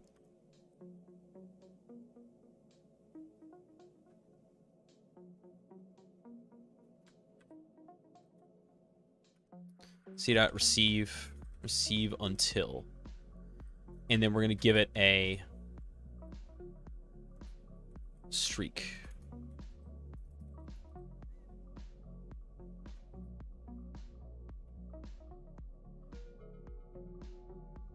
And then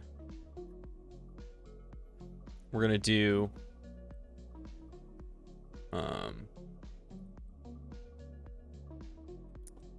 else equals c.receive. Because what are we looking at here? We're looking at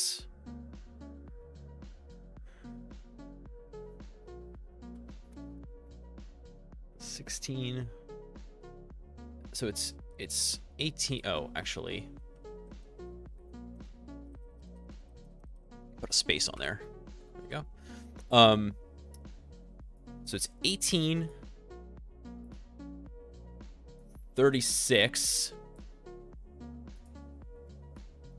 37, 38, 39.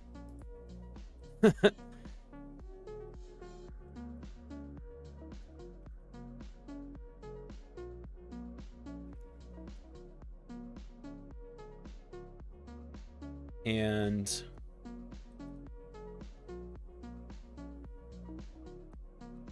dot decode dot split.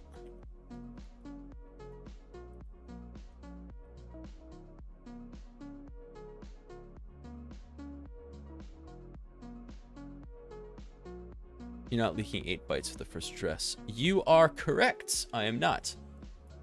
That's 4, isn't it? 2. There's 6. How long is this thing? 1, 2, 3, 4. It's 6 bytes. Okay.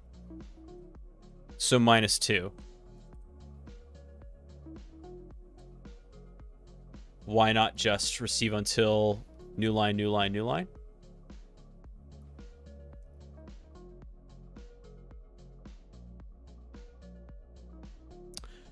Great question, Matthias. I should probably do that. Oh, wait, no. No, there's a good reason. No, there's a good reason why I don't want to do that. Because the whole point... Thank you, Darth. Thank you so much. I really appreciate that. My name is Michael. My good buddy Husky's name is Matt. He does the PMAT. The practical malware analysis and triage.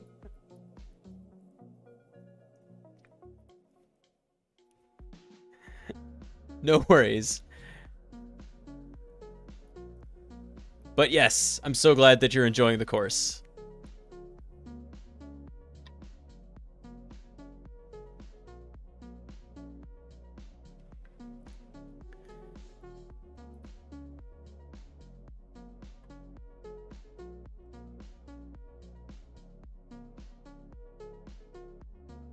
I told us what you're that. Oh, yeah. So I don't want to receive until the new line.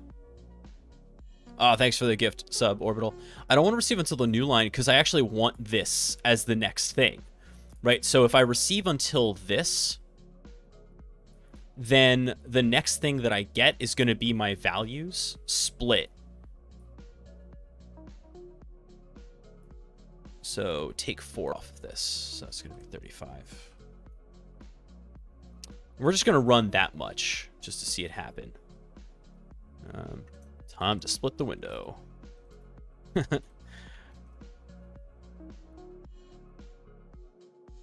Split. Yeah.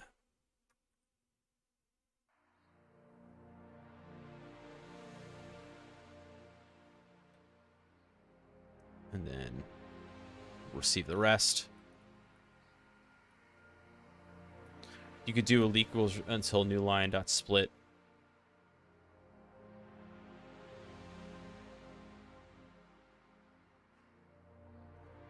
If I do what you're saying, Sar, the rest of the back is going to be over here.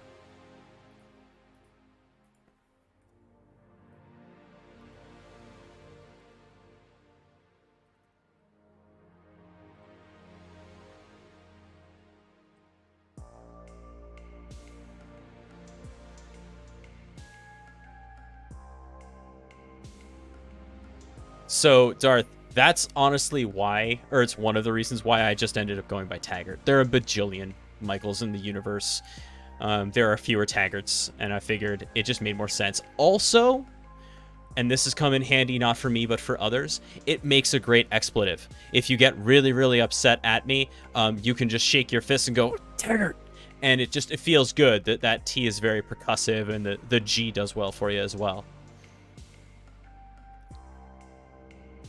Those dental and guttural consonants. Unsafe DB, thank you for the follow. And wow, I missed a couple of other follows. Psycho Notion, Chewy Chop, and SBA Fabian. Thank you so much for those follows. I was in the zone, I missed them. Let's do Python 3.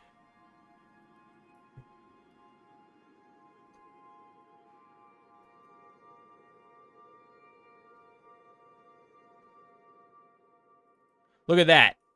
Look at that thing of beauty right there. That's why I did that.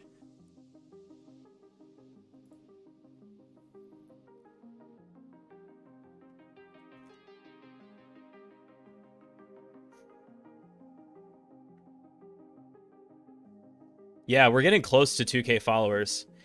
And so bit of a programming note. I am going to be off Wednesday and Saturday. Some traveling coming up that I got to do. And then when I come back, I am probably going to go into like summer vacation mode for a couple of days. So that will likely mean we're going to do something like a Myst playthrough on stream. Finally time to do that. And just have a little bit of fun. As a bit of a thank you to all of the amazing feedback and support in the community. I love y'all so much. Hey, GIF. It's not like awesome news. There's some medical stuff in the family I gotta travel for. I'm not super excited about it, but gotta be done.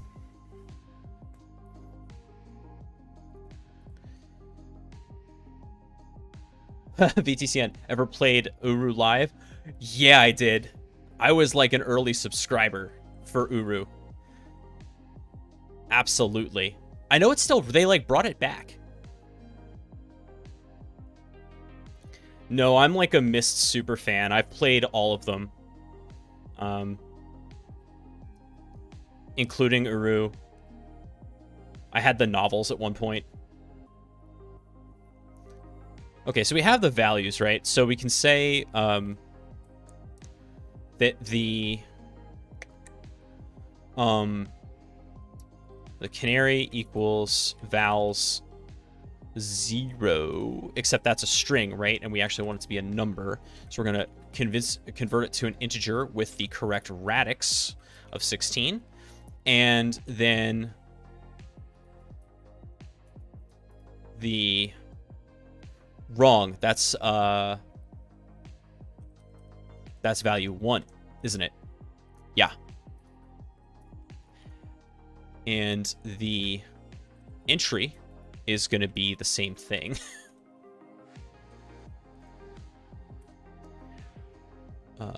Except at position 0 in that list. And then bookmark this on THM for when we're done with IOCPad.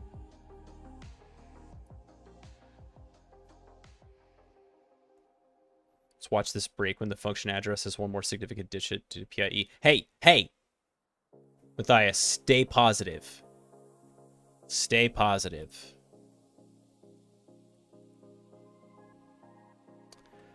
Okay. So, with that then, what was our entry offset was 460. So we're gonna do get streak equals T64 entry plus entry offset. And let's build a payload. Payload equals oh, we need the overflow length, don't we? Which was 25.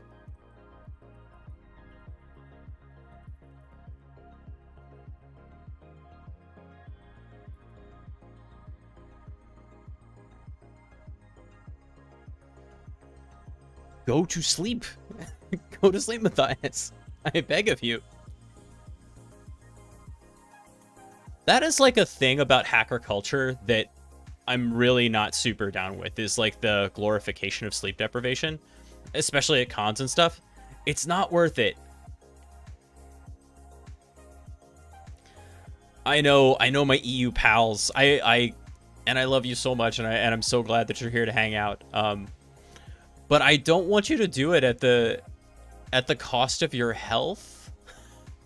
That's no good. So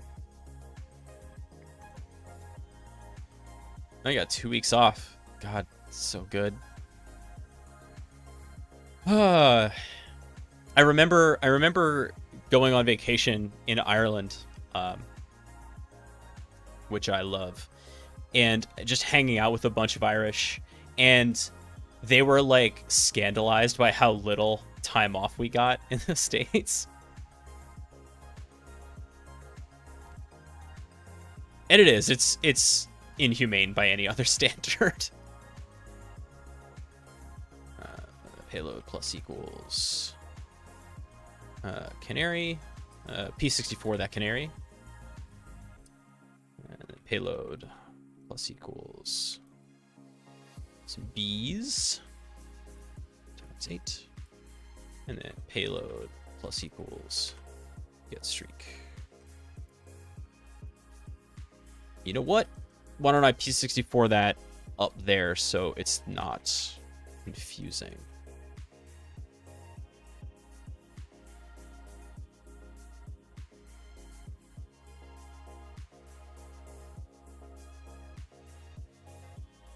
Okay. C.send line. Payload. And then we'll go to C.interactive.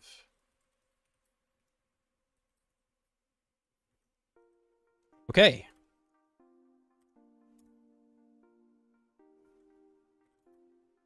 Oh, man.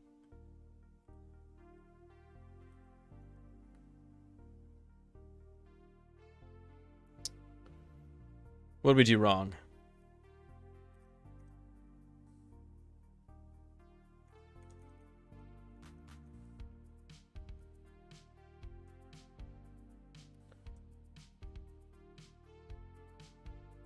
Let's do a sanity check for our canary.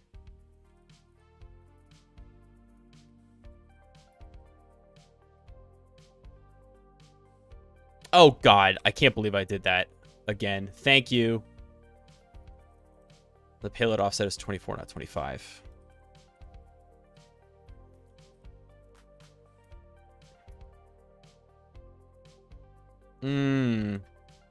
Nope.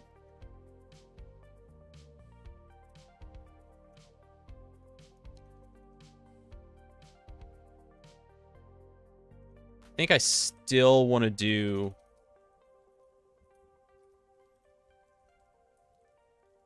I think I still want to do a sanity check for entry and canary.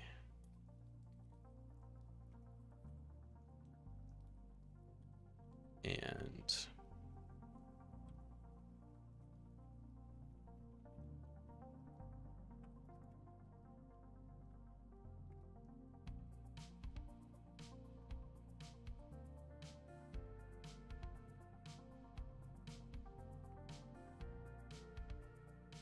Raytheon just entered the chat.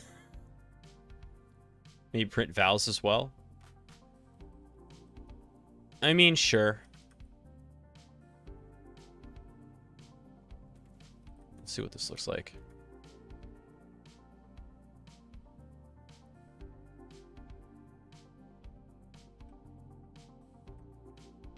All right, because canary needs to be packed now.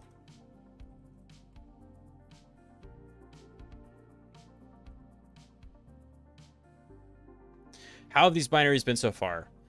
Fine. I'll tell you what, they're a lot easier than the ROP Emporium stuff.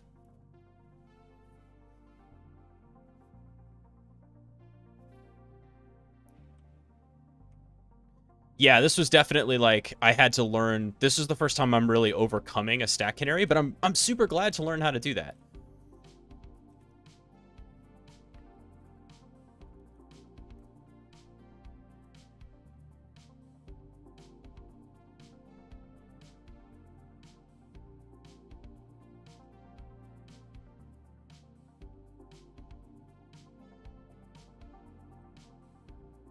Let's print them in hex, just so it looks right.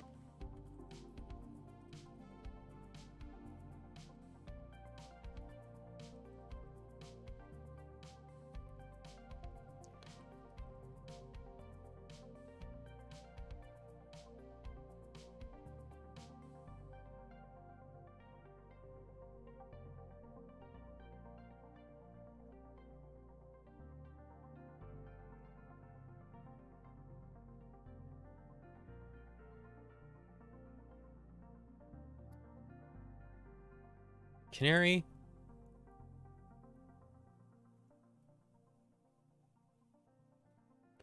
Get streak.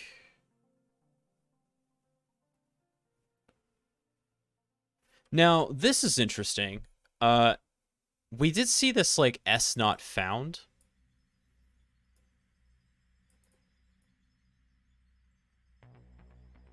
Which is a little bit funky. I'm wondering. You know, they told us in a previous challenge, we had a problem where they were like, hey, this is 1804, and you're going to need to add a ret gadget to solve it. I'm wondering if that's what we're running into here with this difference. Which, kind of a pain if we need to go find the gadget based on the offset again, right?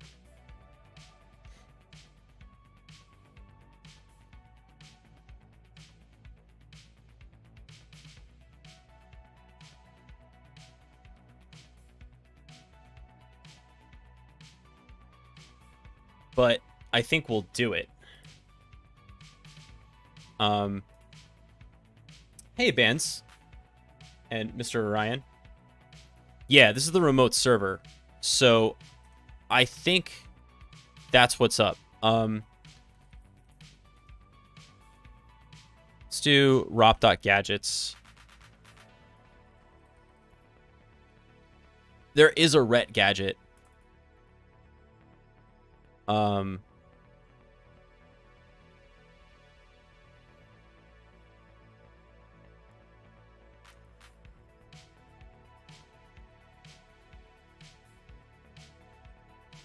Yeah, sure.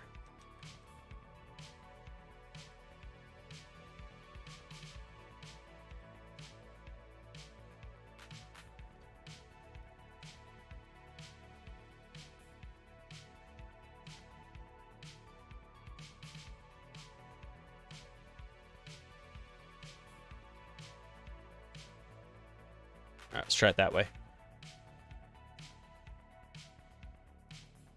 Oh, yeah. It's stack alignment. Faux show.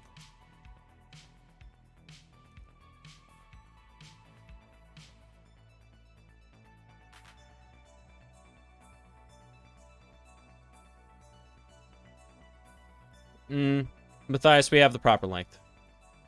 I think it's the stack alignment thing. So, also don't forget to think about environment variables. I'm really not sure how that applies to this one. Don't forget to think. So, talking about where you calculate the base. How do you calculate the base?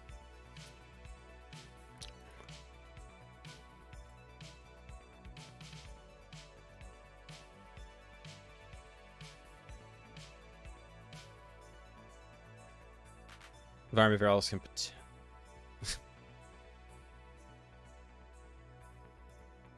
I'm leaking the address of the entry point, yeah.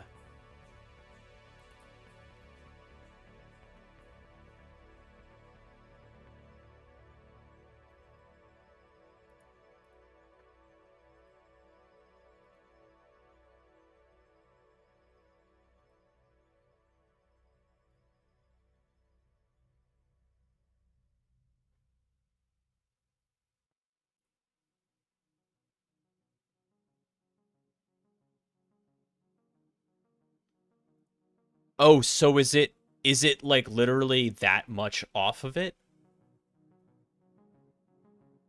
Or whatever?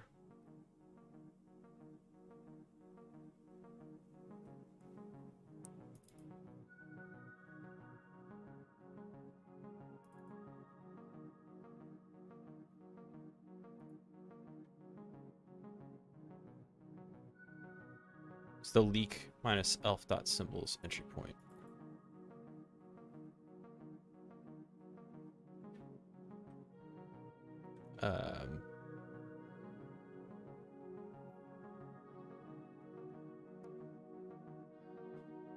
Right.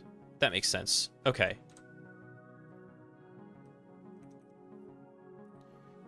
So the base...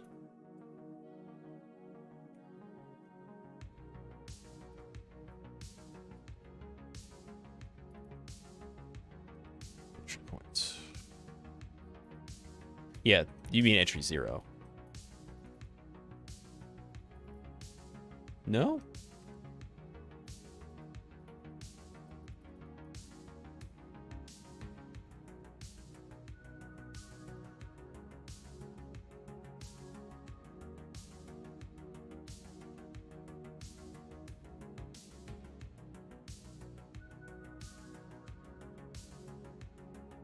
No, I like that too. I just wanted to make sure I understood what I was getting it from. That's fine.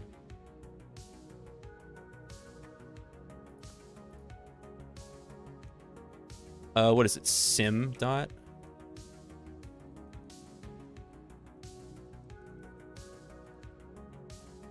Is it in fact a symbol?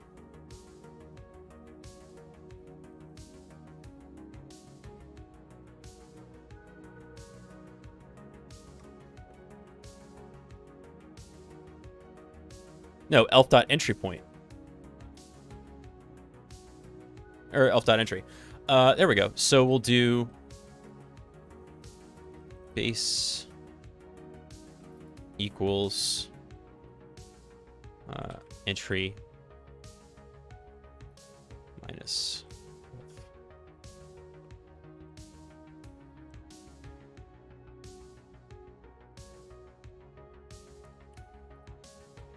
dot entry. So once we have the base,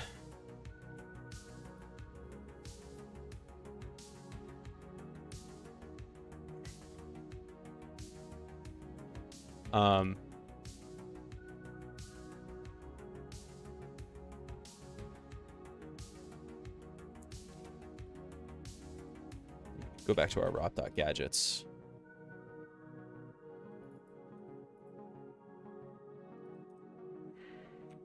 Do our ret equals oops,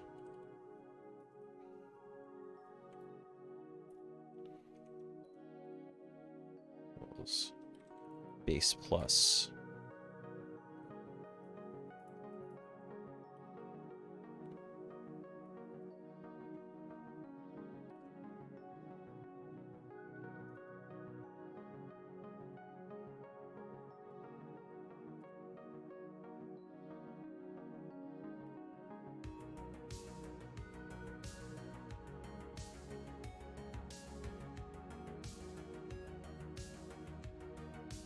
and then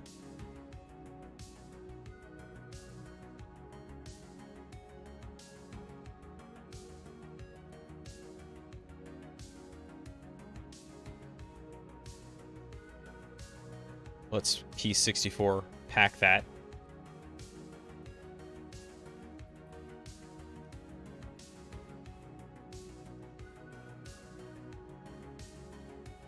Yeah. Okay, so now we're going to connect again.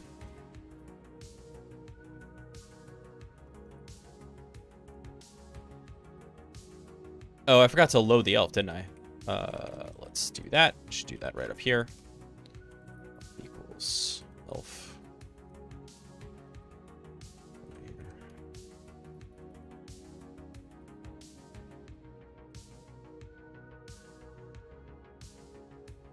There it is. Stack alignment.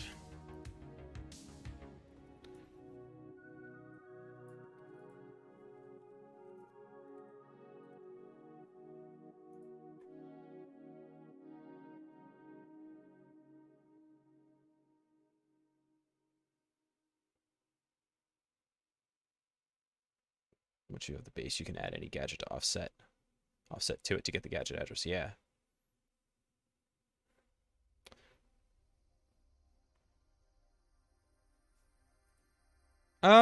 So Tsar, yeah, I would say that there is an overlap between AppSec and API stuff. There are a lot of AppSec stuff that is API specific, and that's how the jobs will be considered. But yeah, API security is a subset of application security.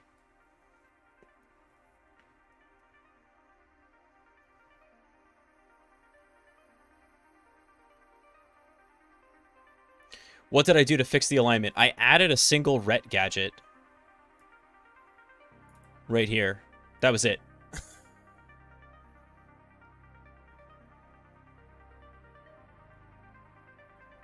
Good lord.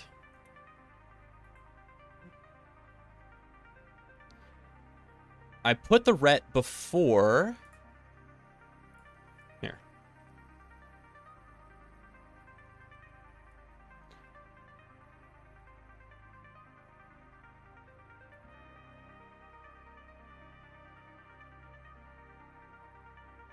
Yeah, let's find a good diagram for stack alignment.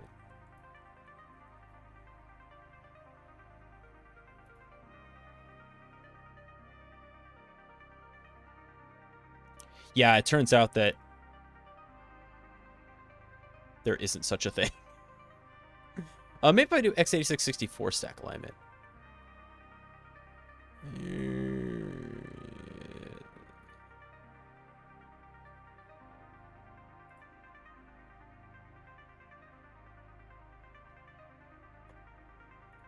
Hey, Detox Mango, you're asking a bunch of really good questions, but what you should probably do to get really good answers and a deeper conversation is join our Discord,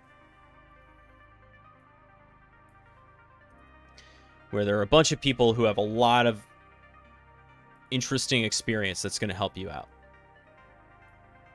Yeah, I think this is the good short version. Stack alignment means the address of the stack is a multiple of the machine word size. So basically means divisible by 8. So what we had done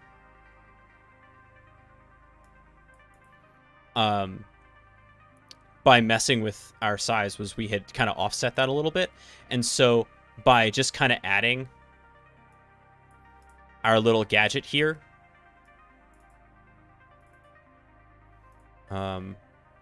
we were able to get that back in sync. And because a return doesn't do anything, right, then this just followed off, and then the next thing on the stack was where we went next, which was to the function getStreak.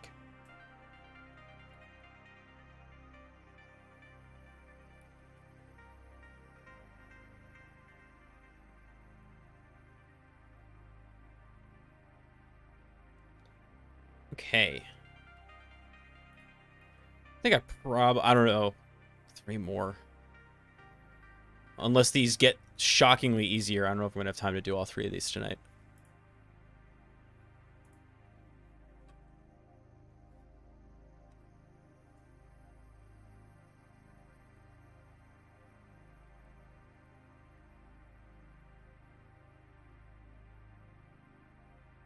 All right, what's your deal? Number 8. Student login portal.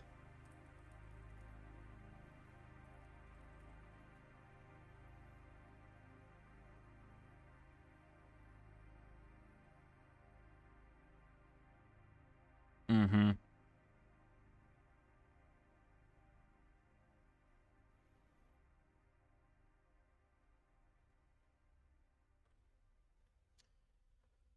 All right, let's check this out in Cutter.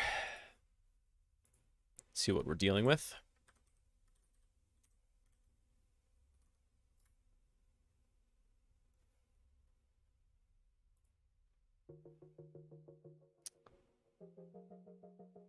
There's a holidays function that calls system with binsh. So this is our win function. Okay, good to know. I see printf. I think we may be in the same territory we were before.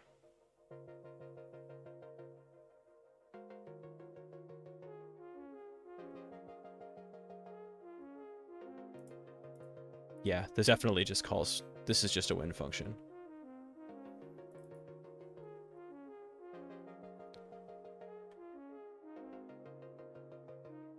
So what do we have? We have a canary. We have a buffer that is...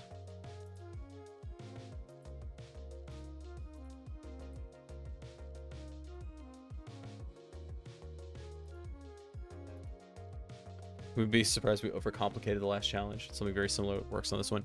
It's looking similar. I wonder if there's a weird gotcha, though.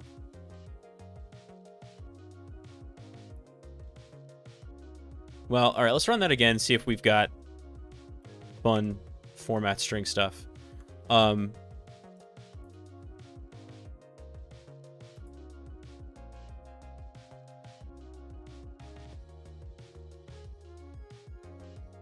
Okay, here's a read.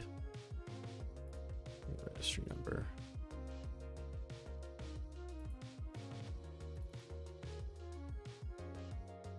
Okay, the first one I see here is the name, registry number. It looks like the registry number might be where the format string issue is. Looking like. Let's just try it. So say %p. %p. Yeah. So the name is not vulnerable, but the registry, the registration number is. Interesting. So also notice though that it doesn't hang after that, right? There's no additional. I mean, there's a buffer, but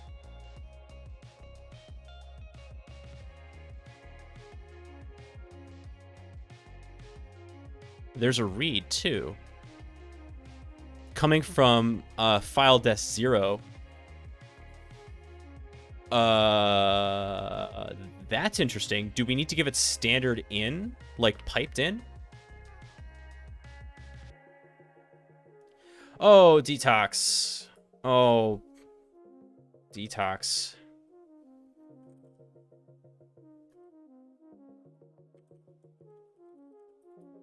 We don't do crimes. I meant to time you out for longer than that. Consider that your warning. Thanks, Sart. Yeah, that's not the kind of place we are.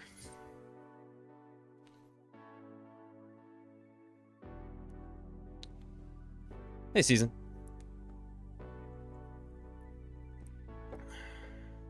All right, so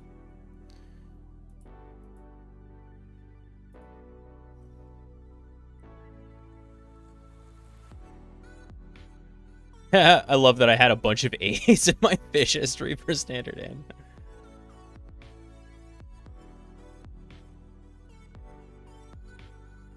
So that did fill in.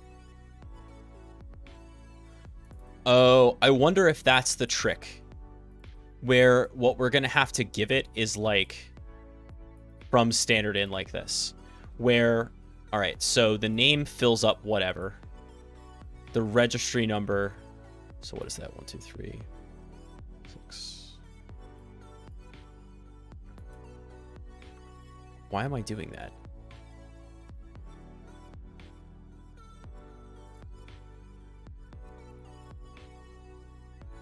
So it's 32.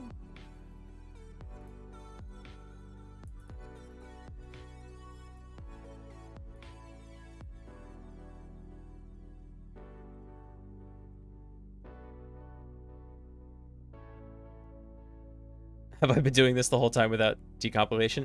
Kind of. I don't actually like reading C. I like reading C so little that I prefer reading the assembly. That's what's happened to me.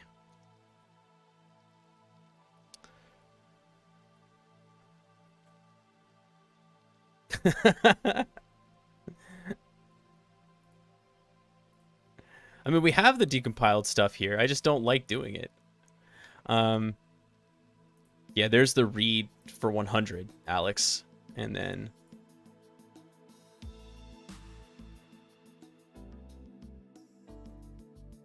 yeah, the name isn't...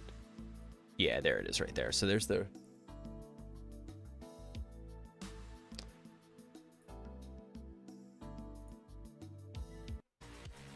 there we go. I need something a little bit more high energy. The chill synth was like the same tracks. Oh yeah, once you get into loops and stuff, it's definitely...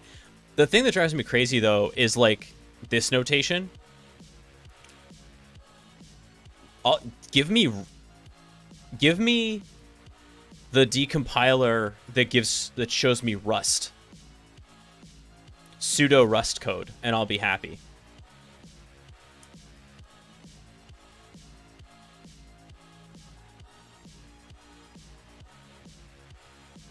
The binary ninja. Yeah. I can never bring myself to pay the money for it.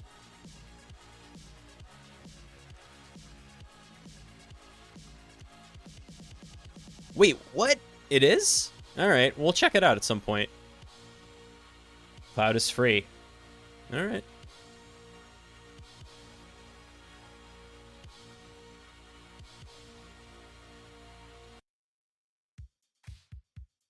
Cloud. Look at that. That's fun. Well, we'll continue in hard mode for now. I mean, honestly, one of the goals that I had for myself starting all of this was learn how to read assembly. And I feel like I've achieved that to at least a reasonable degree. Given the fact that I'm pretty comfortable in this space at this point. And I feel good about that. It's an utterly esoteric skill. There's no reason for it other than I collect languages, right? So it's like another language for me to understand.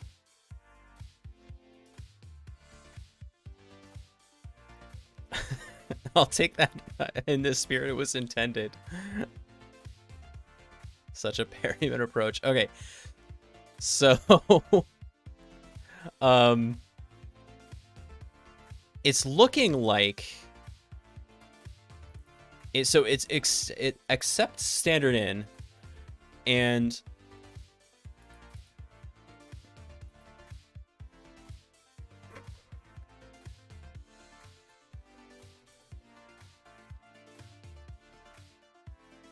that will allow us to fill the buffer the right way, I guess. Because where's that read?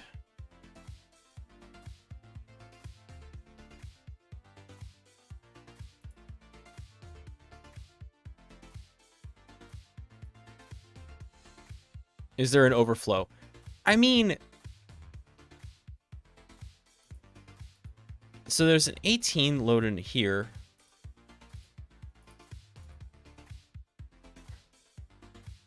How big is our buffer?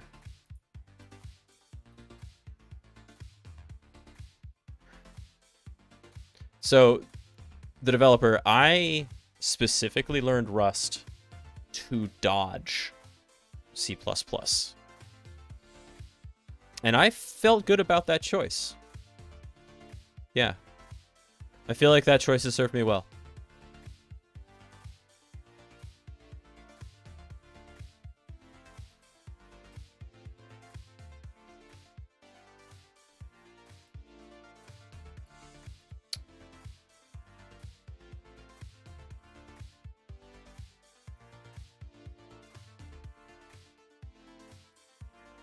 Yeah, here it is.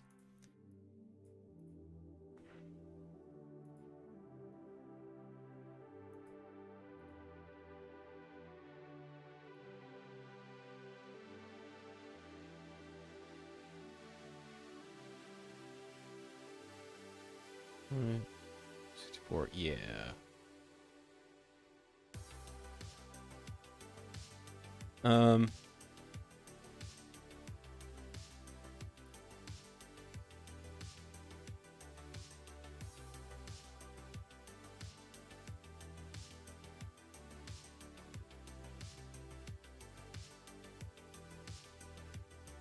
Actually, let's write the cyclic in there.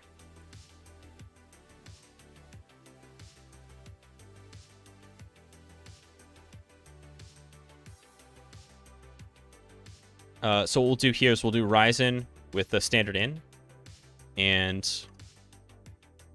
working on number 8, right? Yeah. All right.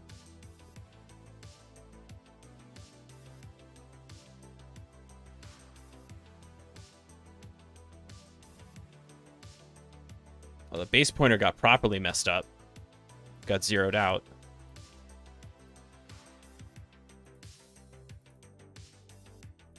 Still have a stack pointer, though.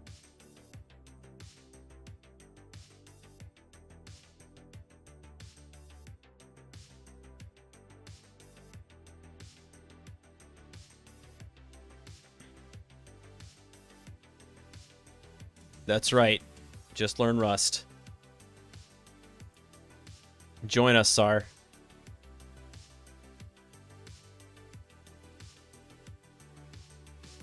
They're not that big either. All things considered, they're not that big.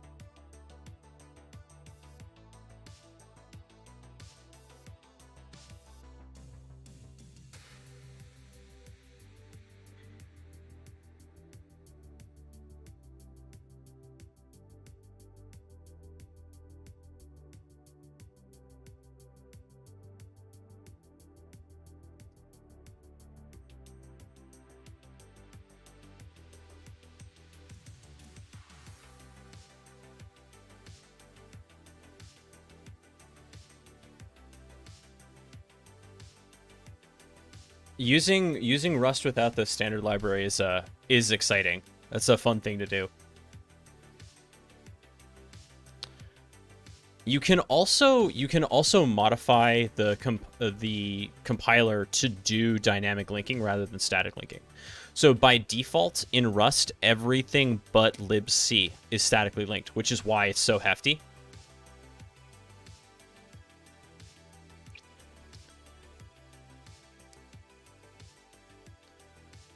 But you don't have to do that.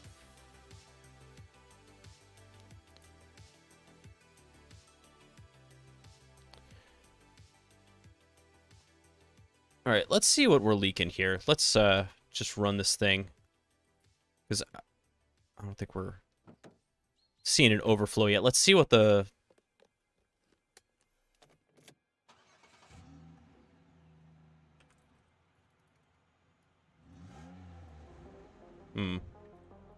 I'm considering stopping here for the night, actually, just because this is going to become a deep dive, and we're getting into that like weird zone.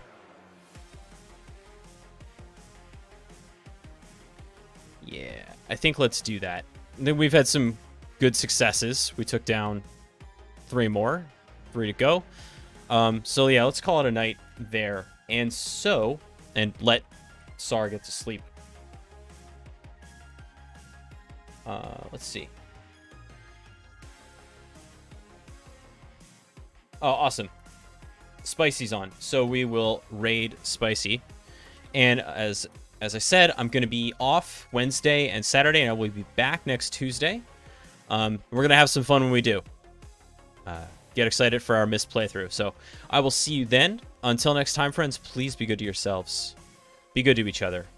And happy hacking. I will see you soon.